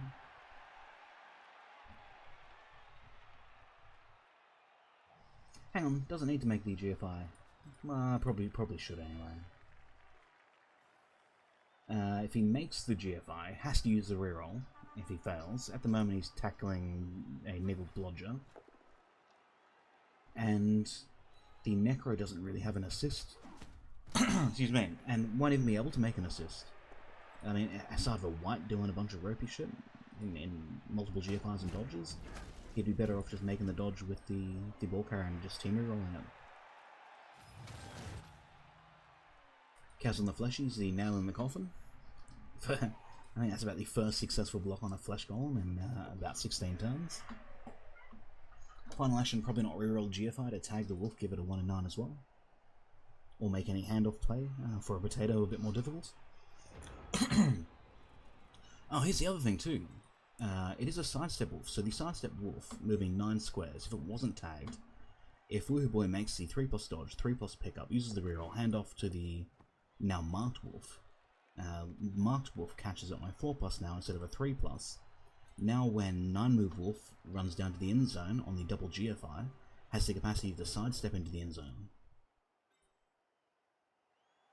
So double GFI, 4+, double GFI, and on not a POW, sidesteps to the end zone. That could be fixed. No, couldn't be fixed. Doesn't make the 4+, but luckily he has the reroll. Doesn't catch it. I wonder if he could have stopped that. A wolf 1 square away from the end zone on the sideline with sidestep would have to be a power. Lou could 3 dice, and would surely team reroll a 3 dice with the 5 strength man. Or the 5 strength blitz. Let's grab stop sidestep, Juggernaut stops fend and wrestle and stand firm. Tell you what, that'd have been rowdy. That'd have been really rowdy. I think that was Woohooboy's only shot at winning this game, to be honest.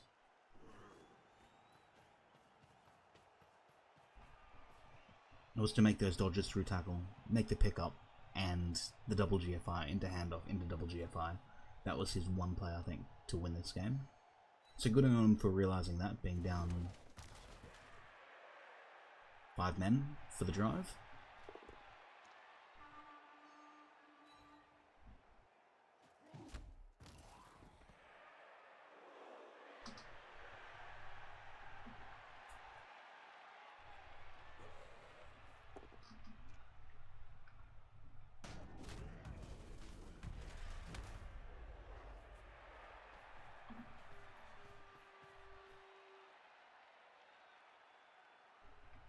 It does not. Morgan the Mad? It does not. So grab is just sidestep.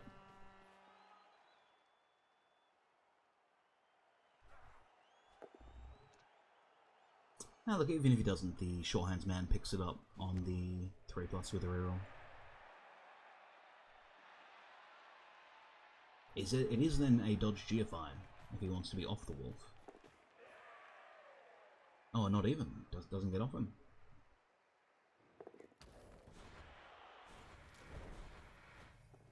Oh, snake. Imagine if it was a snake into the 9-move wolf.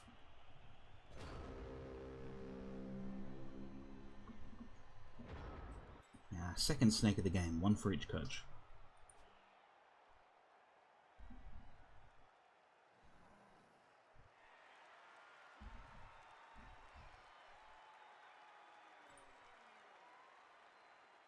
Luke and Blitz to guarantee the sidestep off the ball, and then... Oh, never mind. We're a turn ahead of ourselves. And by ourselves, I mean I am. Still doesn't really get anywhere.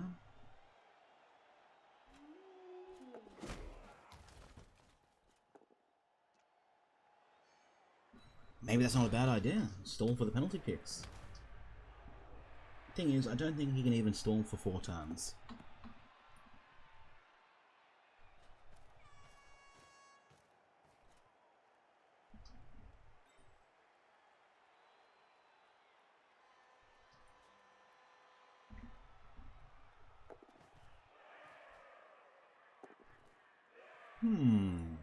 Really makes you think. With the 2 successful GFIs without a reroll, and now this scoring threat dodge. This is actually pretty good. From Woohoo. With the successful wide, Lou absolutely has to blitz it. That's greedy. I don't think the GFI matters. Because it was getting blitzed regardless.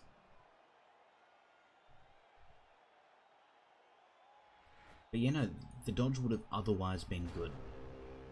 If he had not risked the GFI, or been willing to only commit reroll, or only make the GFI who's going to reroll it. That's another thing too, like greedy shit like that. If you're lucky enough to get the dodge, don't throw it away on doing an extra GFI for no reason. There's literally no reason. The guardman gets him anyway. If you're not going to reroll it, don't make the GFI. But what would have been good is to have the white standing, force Lou to blitz it, and if Lou's blitzing it, he's not, you know, blitzing for position, not taking down the wolf and having tackle man tagging number 3 werewolf, or the ball carrier.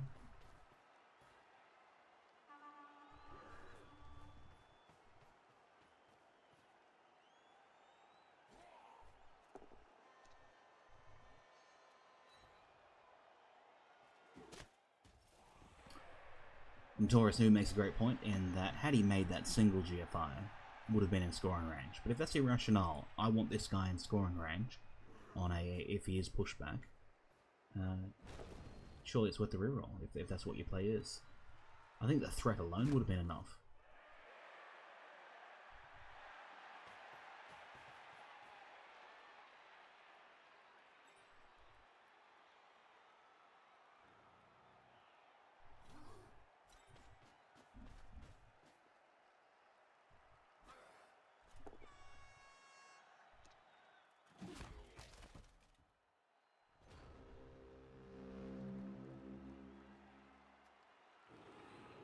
Yeah, a little bit optimistic to think that you're going to be making... Look at it, I guess it's a 9-move wolf. But no one's blitzing the ball free, so if he's marked on the push, it's still the 4+. On the push, he's still in tackle zones, depending on which way Lou blitzes from. I just don't think you make GFIs that you can afford to fail without the reroll. It is a sidestep wolf, so it isn't getting surfed. Oh man, this could be the craziest story I've ever seen, all from that white threat.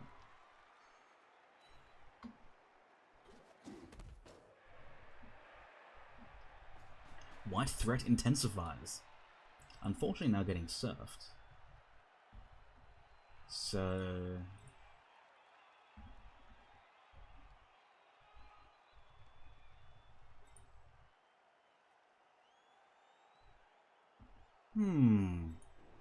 Does the serve matter? Maybe that's a bait. The white doesn't really matter. It does though, because you could potentially lose in the game. The kicks can lose in the game too. Extra risk to get off the sideline means it doesn't have to be a blitz anymore, so the Frenzy Man could be the assist. Guard Man can block for a 2. On a success he's boned, on a not success he's boned. It means he doesn't have to blitz the white anymore. The blitz could be used from a Beastman to clear the Tackle Pom. Tackle Pom could double to tag Ball Carrier. Lou's going to need more men.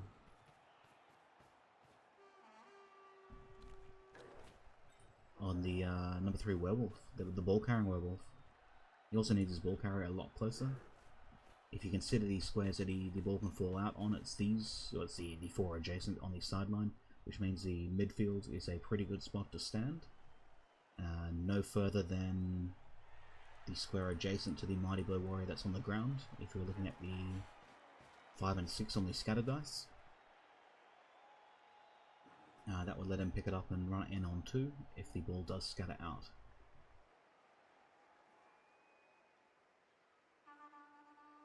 No blocks here matter. Tying up the wolf doesn't matter. I think extra threat or blitz to clear the tackle.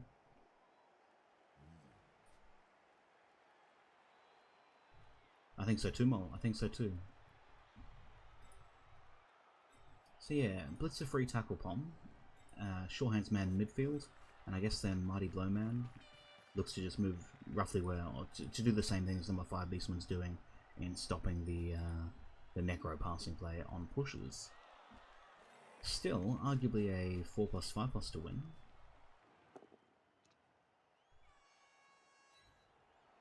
And only double GFI, that's off the table. So I don't know if Agi Man needs to be here. If his blitz is to clear Tackle Pom, and Tackle Pom is to make a single GFI, unless he's doing 4+3+ through Tackle Pom to then pass the ball to the white, the 4 strength 4 Agi Man doesn't really need to be there, and I think it would be better served being up.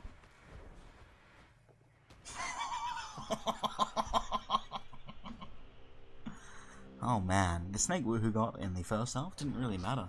These 2 snakes that Lou's had have been catastrophic, in that it's one to absolutely screw a ball carrier and the second one to pick up the ball.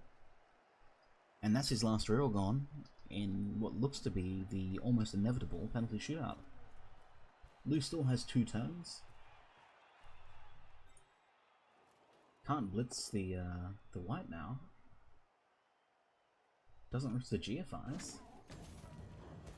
Banged on. Niggled. Should have been fired long ago.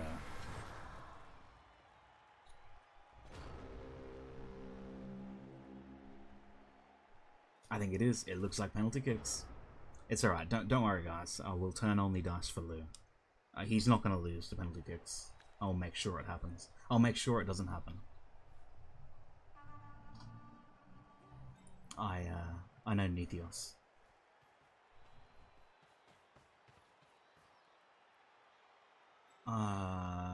Still a bit pressed for scoring threats. Wouldn't mind. Now look, the number 4 warrior absolutely has to double GFI to mark him. Then Clawman frees Fleshy. Fleshy's marks Beastman's single GFIs to tag the down zombie. And that'll give the Agi 4 pickup to 3+ handoff to the Pom Beastman.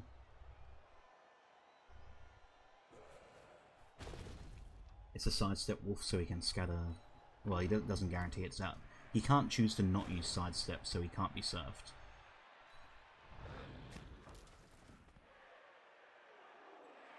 Alright, Lou has denied the normal time loss with a success on the white. Good spot for Guardman, better than moving in midfield, just in case the wolf does move 9 and attempts to punt it. All areas of the field are covered, except for the white doing a 1D and then this throw happening. Unsurprisingly, not making GFIs. Only Shawnee can make so many GFIs and get away with it. Edgy a seat. I think the punt. Well, look, he's still. Where's Lou's tackle? Tackle.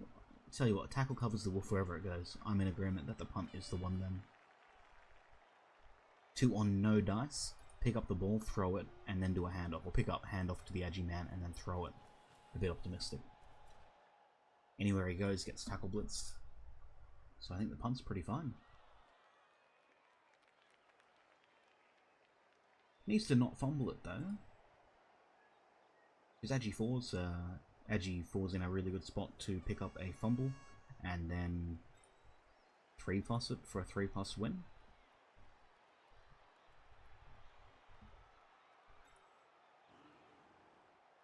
Going to the corner and tagging with a zombie, absolutely. That was in fact the play. Should have stood in the corner. No one blitzes from the outside of the 3+. 3+, it would have to be a power. Luke could then risk the double GFI depending on where the zombie stood. Zombie would absolutely... No, should have stood in the corner. Confirmed. For those on loose screen that can't see where I'm pointing, it is the touchdown in zone line in the far right corner. 1, 2, 3, 4, 5, 6. 1, 2, 3, 4, 5. A 3+, after a 1 in 36 pickup for the win. Easiest 3+, of your life. This could have all been avoided actually. Yeah, so as I was saying, if you remember how the wolf hid in the corner on the far left side, he could have done the same on the far right side instead of coming up for this punt. And if the downed zombie tags the number 9 beastman, even if he doesn't, even if he fails the GFI to tag, it's the number 9 beastman's the only person with tackle that can hit the wolf. Or the only person in total that can hit the wolf. And it would have to then be for a power. Lou's got no rerolls. And a 4 and 8 to scatter out. No block matters if Lou makes... Oh, I guess you could argue the block matters to save a dodge and a GFI. On a push. 1, 2, 3, 4, 5, 6. 1, 2, 3, 4, 5, 6. Needs to get the success.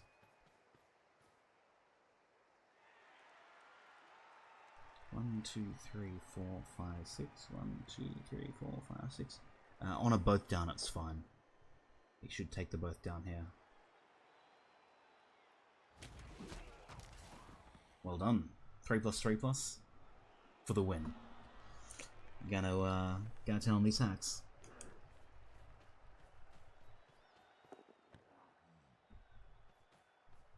Oh baby. Oh baby. I can't look. Oh no!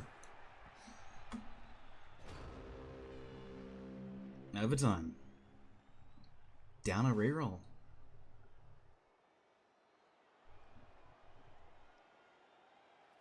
Now the both down, good call. Blitzing for pushes is always a good idea. In that instance, having the both down option wasn't bad either. But blitzing for pushes is better. Flesh Golem. Unsurprisingly, the Flesh Golem makes the kick.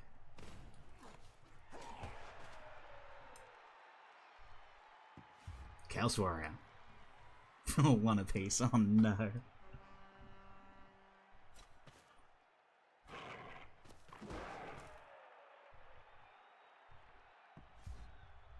Two 1 pack. 2-1. You got this, buddy. It's gonna be number 2 warrior that lets the team down. No, he nails it. 2 apiece. Yeah, Woohooboy's gonna run out of players to kick with. They're all KO'd. Dirty little rotter. Swish. It's until someone fails a 4+, no matter.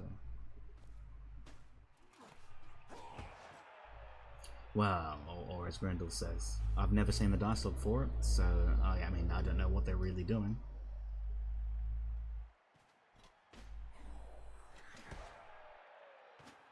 He kicked that, all right.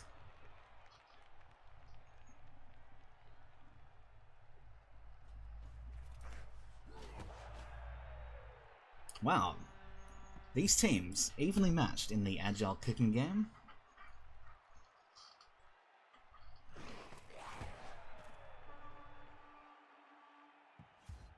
You know, I've never seen someone that kicks second not win it. I think this is all for show. Oh man, number 5 Beastman. Number 5 Beastman nails it. I don't think I've seen a 5-5 before. It must be actual dice. Oh man, Fleshy. Fleshy gets it too. 6-5. I've never seen a penalty kick this long. I've seen about 6 penalty shootouts. I think 5-4 was the best. Number 6 Beastman, let's go. Number 6 Beastman's wide. Woohooboy winning in penalty shootout.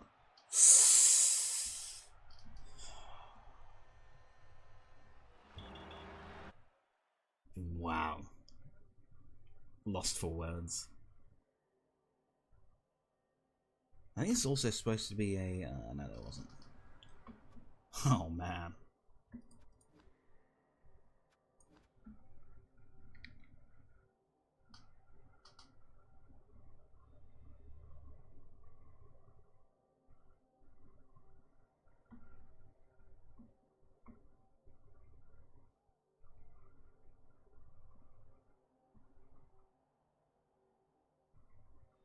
Yeah, there's a lot of theories as to how penalty kicks work, but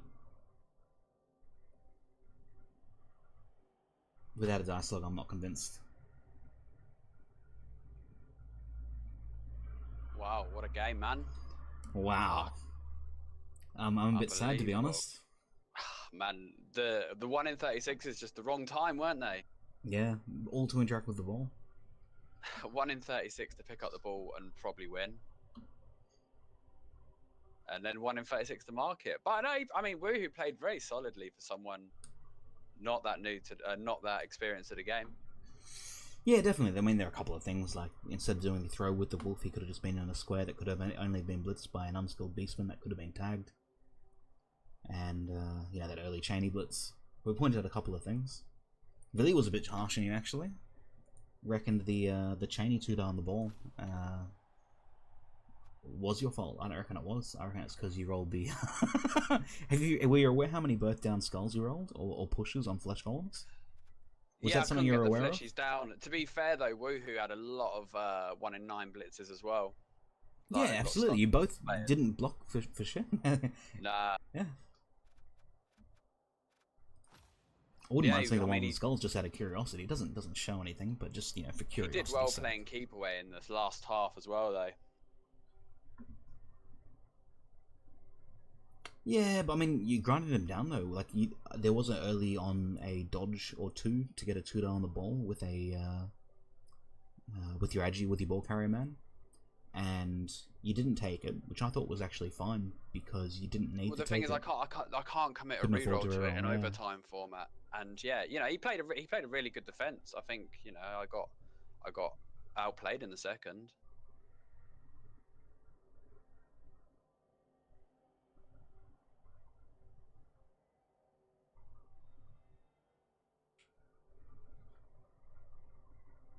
How about that first half though? It's like scary for Chaos on offense to be down to 5 men. Yeah, I mean, he had that cracking turn where he powered the blodger, got the ball loose, and KO'd like 4 guys in 4 blocks or something.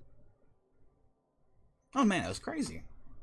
And that all came about because once he went to 0 rerolls, I was pretty happy, to be honest, because I knew he had to make at least 2 GFIs and a dodge.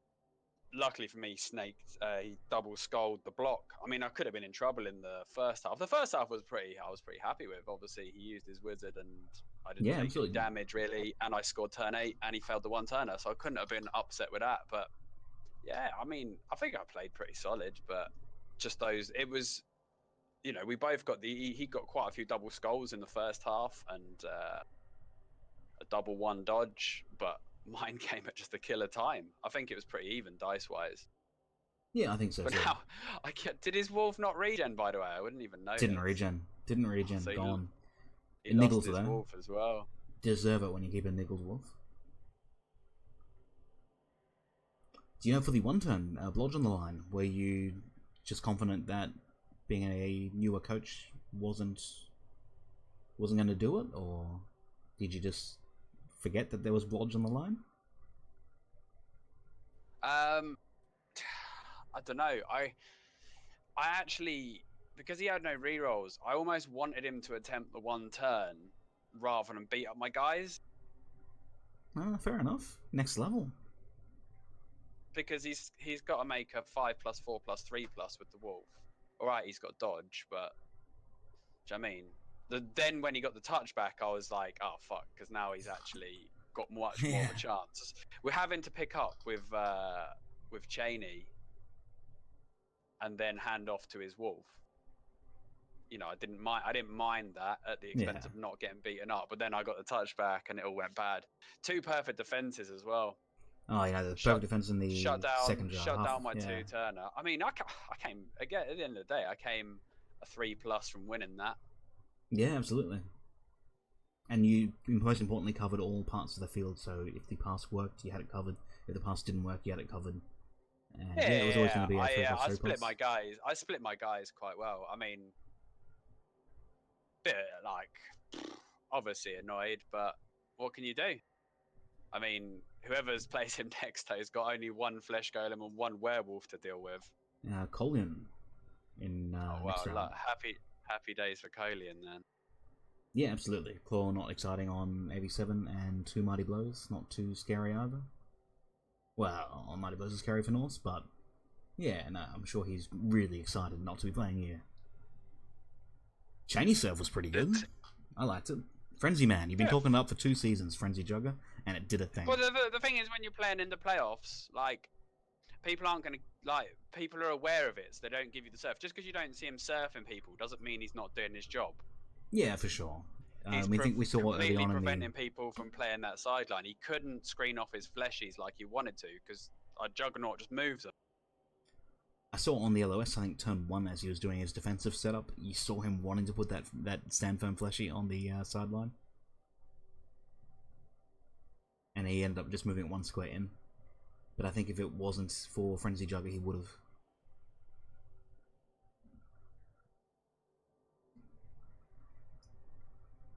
Pretty good to be out there. I think this team could have gone quite well, especially with no damage.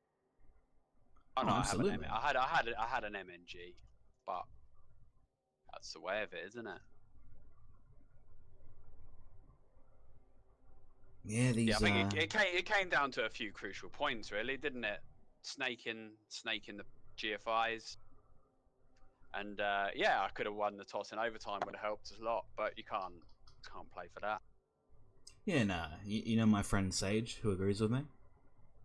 Yeah, He's always been advocating that if the person that doesn't receive in overtime stops the opponents from scoring, that should be a win for the defender. I don't know, really. Because there's so much that can affect that, isn't there? Yeah, absolutely. Like a blitz, for example. But I mean, a 9-move wolf, it was just terrifying. You know, just the way that they could I just think it should just be like Blood Bowl 1, where it keeps going until someone scores. Yeah, that's not bad. That's just better, isn't it? Because if you're holding them off at 8 turns, you probably, you might be turning them over.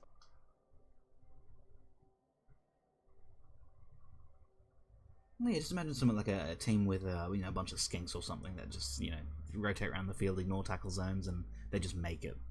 I mean, you would defend so they can't score, but to take the ball off them as well as defend against it in the space of 8 turns can be a bit tough. Especially when either team has very few rerolls.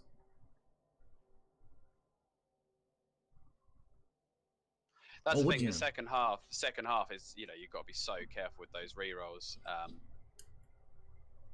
You did spend one re-rolling a double skull on the turn 8 to get that 12 on the goal.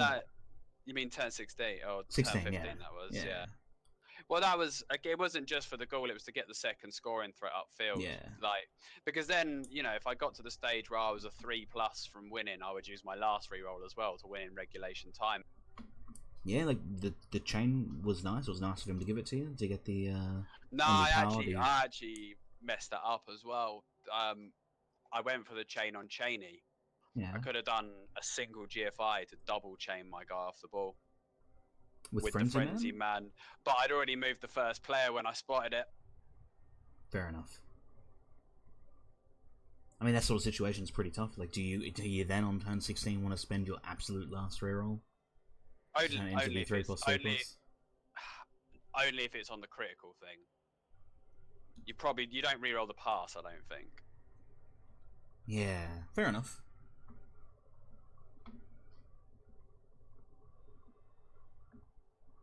Oh man, a lot of people just lost a lot of valuable and important Fash points. Yeah.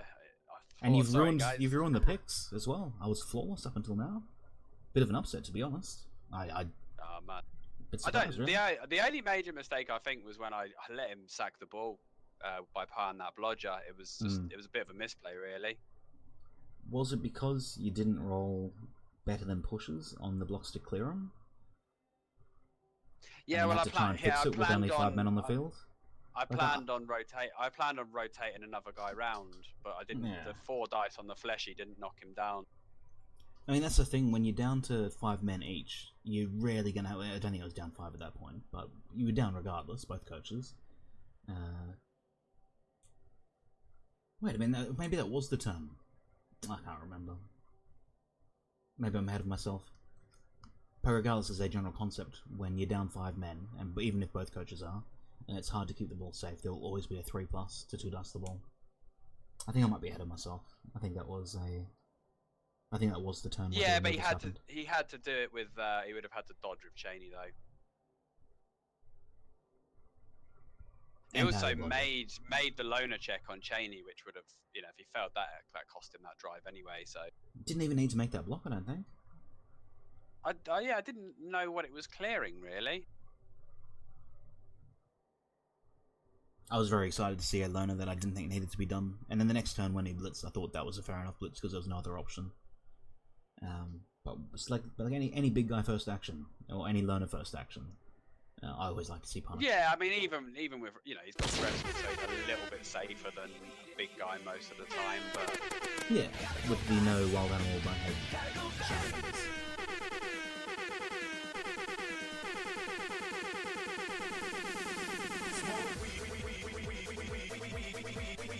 That was a pretty bad display though. But I think I played the second half. I was sort of constantly on the back foot. He managed to just keep up in removals, and my killer didn't really get anything done.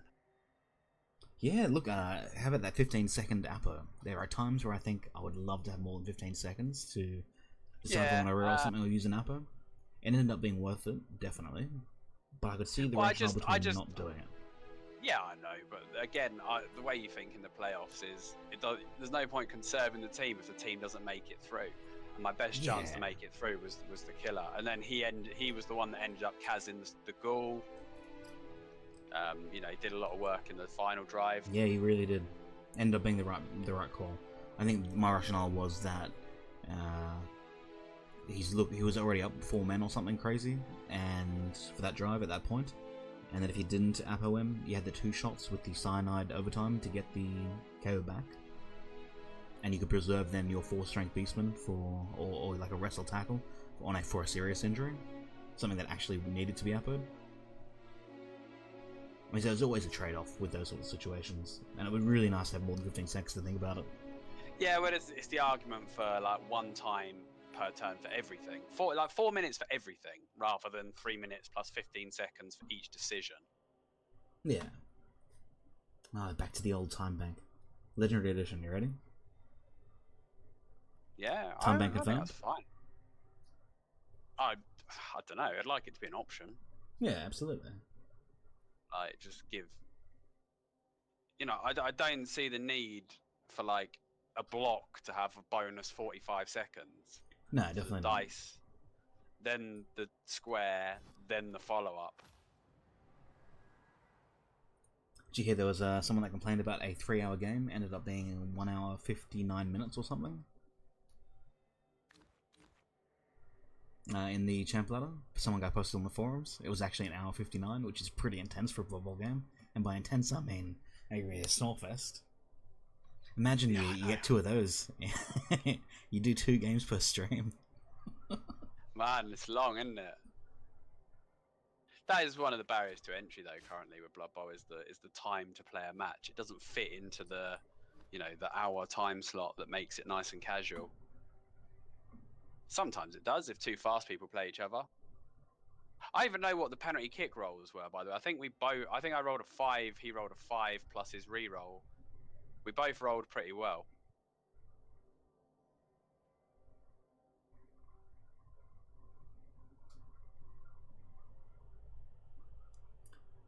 Alright, I'm getting BM'd in chat. I'm going to go to bed shortly after too, as it is a bit late here. And, Let me guess. I'm getting BM'd by a load of people who have never played in the Champions playoffs. That's exactly what's happening. It's because I said an hour and 59 minutes. Which is, of course, not 1 hour and 59 minutes. It is an hour and 59 minutes. Which is not an hour and 59 minutes. 159 minutes is not an hour and 59 minutes. That's what I was getting at. Isn't it always these witty people making their moot points?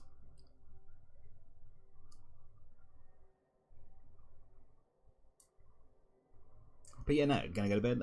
Commiserations on the loss, and well, look, there's always next season. Looking red hot with the chaos. It's so good. So far, so good. I got a loss on them. I will probably hardcore it at some point. Yeah, boy. I say what, 4 from 4. I don't think anyone's trying to beat you. No, nothing realistically. Yeah, well, we'll see. It took me so many goes to get a run going this season. There we go. How's the run this season? I got a couple that are all right. I just rolled AG4 Beastman, which was nice. Oh yeah. Did you then? So was it one that had sure hands already? I think it was his first skill up. Not even sure. Very good.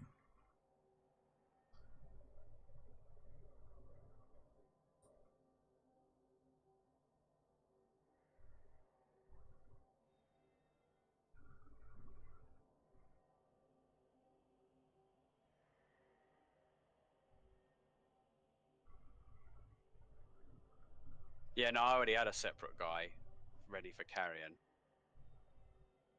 But then rolled AG4, which is nice.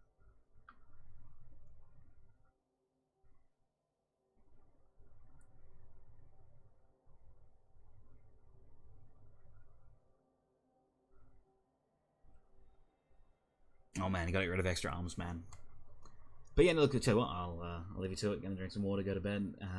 New TV series, SSGB. It's the alternate history where the Germans won the war and have occupied Britain. So far, so good.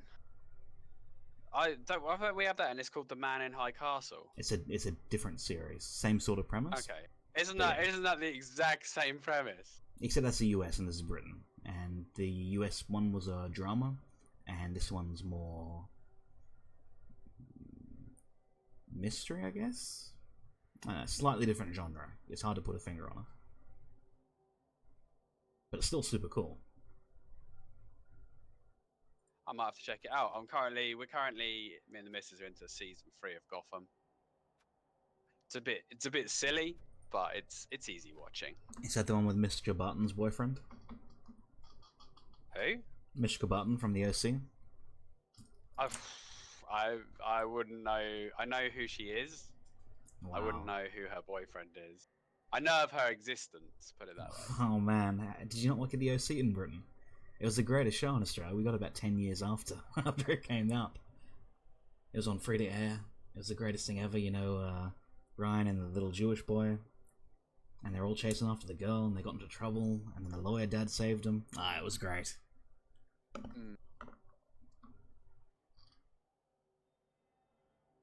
Fair enough. I can't really say I was a big fan of the OC. I'm a bit older. It was all Dawson's Creek when I was younger. Oh my god. Oh, absolutely. Friends. They started showing Fresh Prince of Bel-Air on something the other day.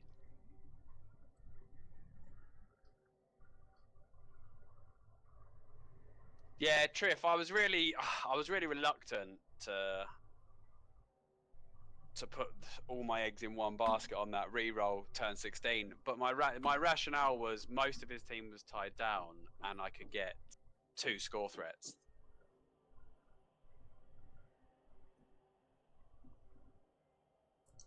It was pretty greedy though. Well, that in addition to the Pom and the Nichols goal. That really sealed the deal for me. Yeah, that was a nice bonus on it as well. A cheeky Brucey bonus. Definitely got the Brucey bonus there. Oh wow, rookie Bretonians, lovely.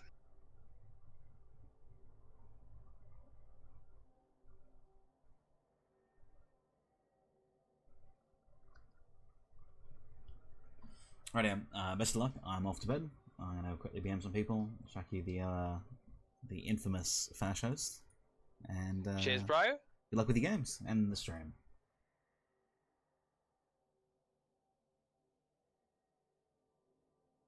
Ciao for now. Ciao. Wow, you dirty dingoes! Who wants to fight me? Who wants to fight me? There've been people trying to fight me. Yeah, the OC. You know, it was kind of a big deal in Australia, or at least it was a kind of a good show. I might have missed a lot of chat, Scotty, if it was just general BM. 1 or 2 games tomorrow. Well, look, I think I'm winning the button tomorrow. I'm saving myself for the button, Scotty. When the button comes, it will be hardcore. I'll pick a schedule, I'll stick to it, and presumably, I guess 9 AM my time. I liked it, Visher fan.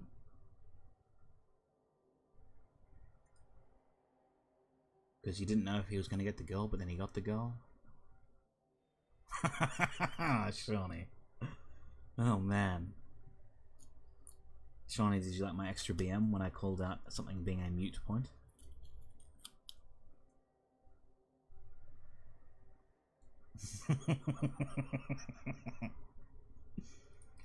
Tell you what, I'm going to use this as my offline picture.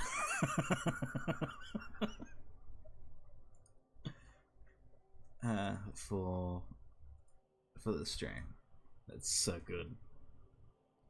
Now, I sent him an email today. It's now been 4 business days in America since I've announced it. So I announced it on Sunday the 19th because I got the email then. And then the Monday the 20th was the President's Day. And so I've had the 21st, 22nd, 23rd, and 24th, being 4 days in total for American working days. And today, the 27th, is then the 5th. And they said 2 or 3 days for something, and I sent it in, and they said 2 or 3 days again. I've sent that in, and this is the 3rd day. And so, yeah, I sent him an email. Haven't replied yet, and we will soon find out.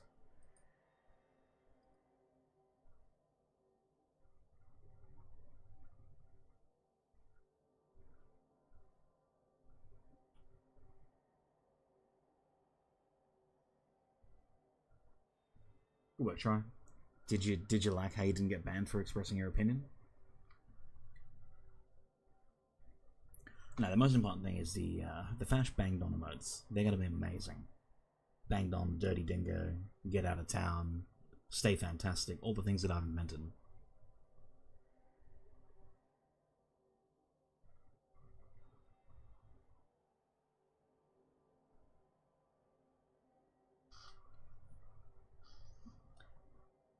Profile picture.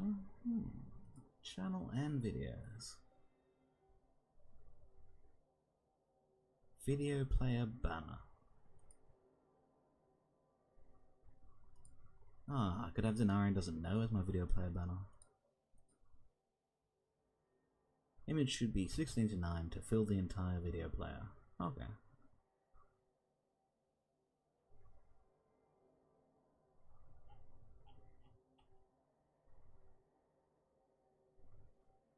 Oh, Jimmy 18 got denied on Better Twitch TV, Sean. I don't know if you saw or not. Alright, confirmed. I don't know if you can see it, but this is... I'll get my sub button. Remove my video banner. Alright. This is going to be my offline picture.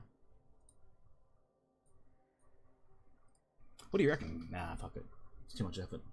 Anyone got any questions? Anyone got any BM? Anyone want to fight about something? If not, I'm gonna go sleep. Over the last 2 days, I've been playing the Warhammer Total War. Got it cheap for $12 on the Humble Bundle, and it was exactly as I expected. cool having leader guys that are good in a fight. The spells are exactly the same as Rome 2's power-ups, except some have different ranges and they have slightly different effects. But for the most part, you just press the little circle next to the guy's portrait and stuff happens, making a small number change over the course of 10 seconds or so. Archers do seem pretty strong. The gunmen for the humans, I tried. I did about a 10 turn with the orcs before I got mad that they spelt everything like they were gangsters. They were like, oh, Du Bois this and dem stuff things. It was just incoherent English, so I did not play the orcs. I played the vampire counts for about 100 turns and got mad that I had so much shit to trade and could get no one to trade with. And yeah, then I'm trying out humans. There's also a new DLC coming from too, so maybe if I haven't beaten it all by then. But yeah, no battle's been tough. Never lost a battle that I thought I could win. Even ones that were mostly in the red, like the slider indicating that I was doing something wrong. What's Battle Blood? Oh, let's Google Battle Brothers.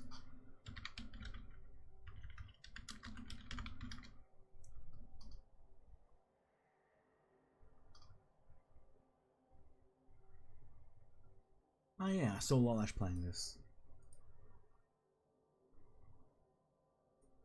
I wonder what the big selling point is. What does it do that just makes it not an RPG with the hex-based combat? Seems like you own town, so it looks like Mountain Blade maybe, if you can own the towns and develop their economy.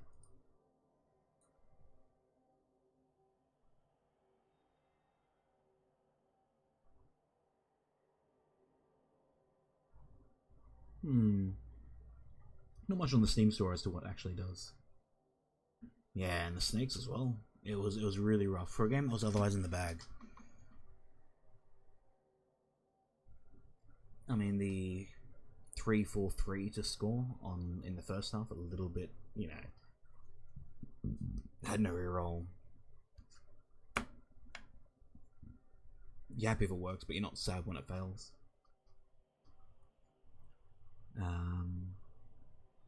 Yeah, but then overtime, to not receive, to stop a 9-move wolf,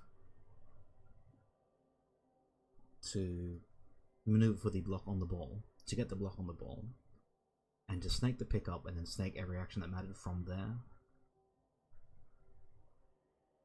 and still not cede your defense.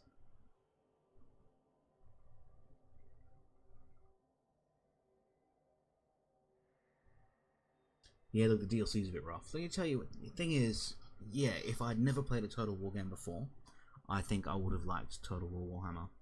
Thing is, I played everything since Empire. Let's make sure that's correct. Yeah, Empire. And I liked Empire, and I thought Empire Total War was one of the greatest games ever made. Because there was nothing like it for me. Well, I think Rome before that. Maybe Rome was after that. Regardless, they did things fantastically, and I was like, wow, this is so cool. And every other game since then has been pretty much the exact same thing, with a little bit of a reskin.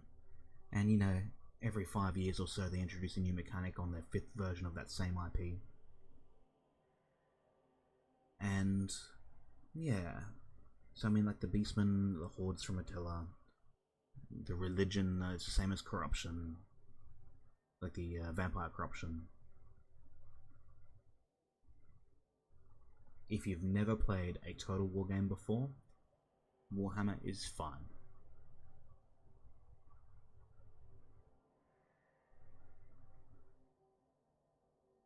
Yeah, and I raced this already in game, and I got super jaded when I found out in Rome 2 that all I needed to do was right click on a file and change playable equals no to playable equals yes, and I could play every single race that was already in the game. And then they tried to sell me those races, and they did the same thing in Attila, but when you change that text file from no to yes, it crashed the game, and they did that intentionally.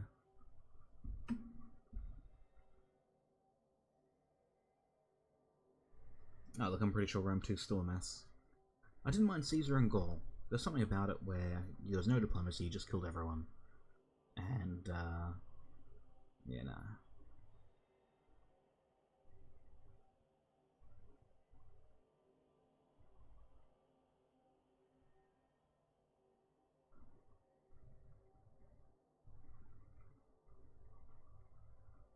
But yeah, no, it's alright when you go around and get your guy the unique, +10 sort of poning face. Diplomacy. I haven't had a vassal, and I've not had an ally. I've had defensive allies because I don't need to ally the AI, so I don't. With the human campaign, I'm making trade agreements with every human, and then just killing the Bretons and the Orcs.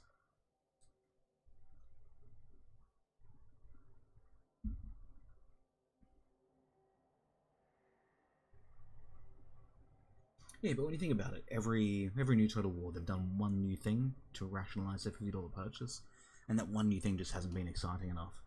Like Ambush Stance in Rome 2.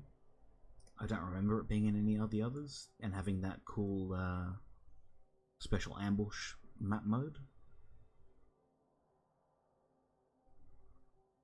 You reckon Mindcrime? I've sent that ginger. Oh man, getting tired.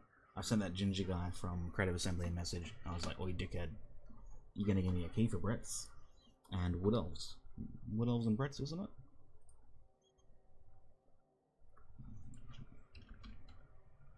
But yeah, I don't want to pay $10 for the. When the game cost me $12, I don't want to pay $10 for the like extra heroes. Yeah, sorry, Britannia and Isabel von Carstein allegedly come out today or tomorrow.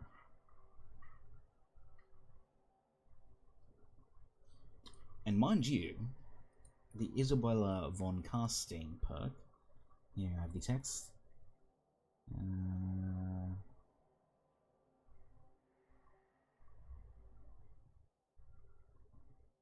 inspires vampire heroes in her retinue to unholy feats of combat prowess. Any vampire heroes gain bonuses to their melee attack, melee defense, weapon damage, and she can field more vampire heroes than any other lord. So presumably it's her, and you can get 4 lords, or 4 heroes, in your army. And I've only just got it today.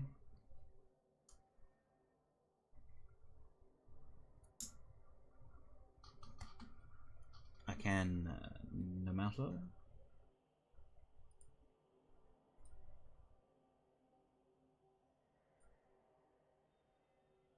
Oh yeah, and she starts with 2 vampire heroes already. So presumably one of the better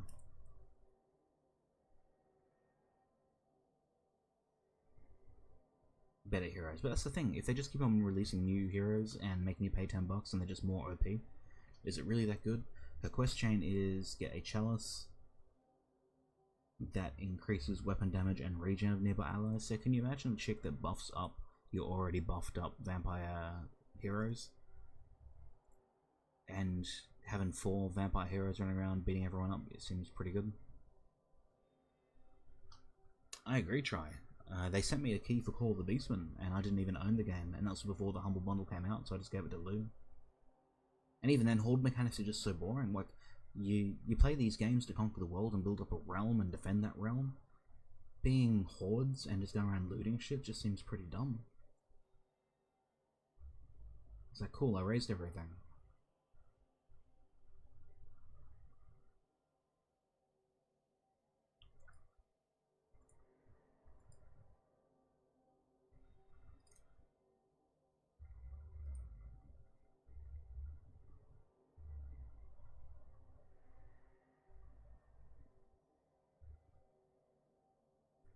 It wasn't quite the 3-hour game.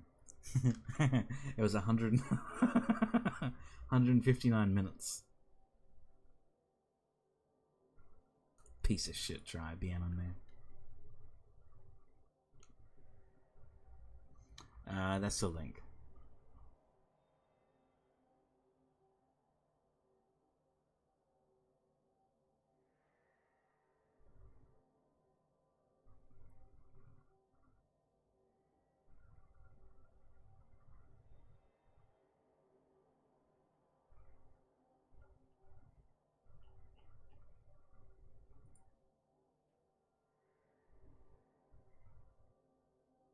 I saw you watching a bunch of streams today, Try, and I clicked it, and one was this African American man with purple hair.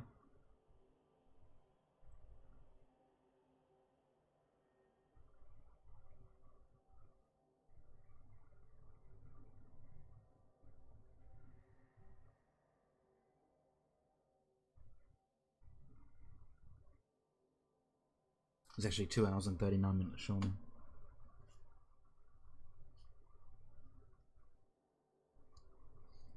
You reckon? Can you name one good one, RX Nubs? Because there's not really that much, as far as I know, in terms of modding compared to like EU4 or CK2. You can change as many numbers as you want, you can reskin as much stuff as you want, and you can change some tech trees or buildings. But it will always be a map of Europe. I guess that's good enough. To be honest, I've not looked in the last 2 hours, so I'd just be speculating. In the last two years, or rephrase, a couple months since launch. Like, you know, the Radius mods, people talk them up. The improved AI, they just get overhyped. They're not really mods as they are tweaks. One person's opinion on what should be tweaked. If there are tremendous overhauls, I will eat my hat. The last time I looked, someone was trying to make a Game of Thrones mod for Attila, and they just looked at that map of Europe and said, we'll make this the Starklands, and then just drew this big circle around Spain.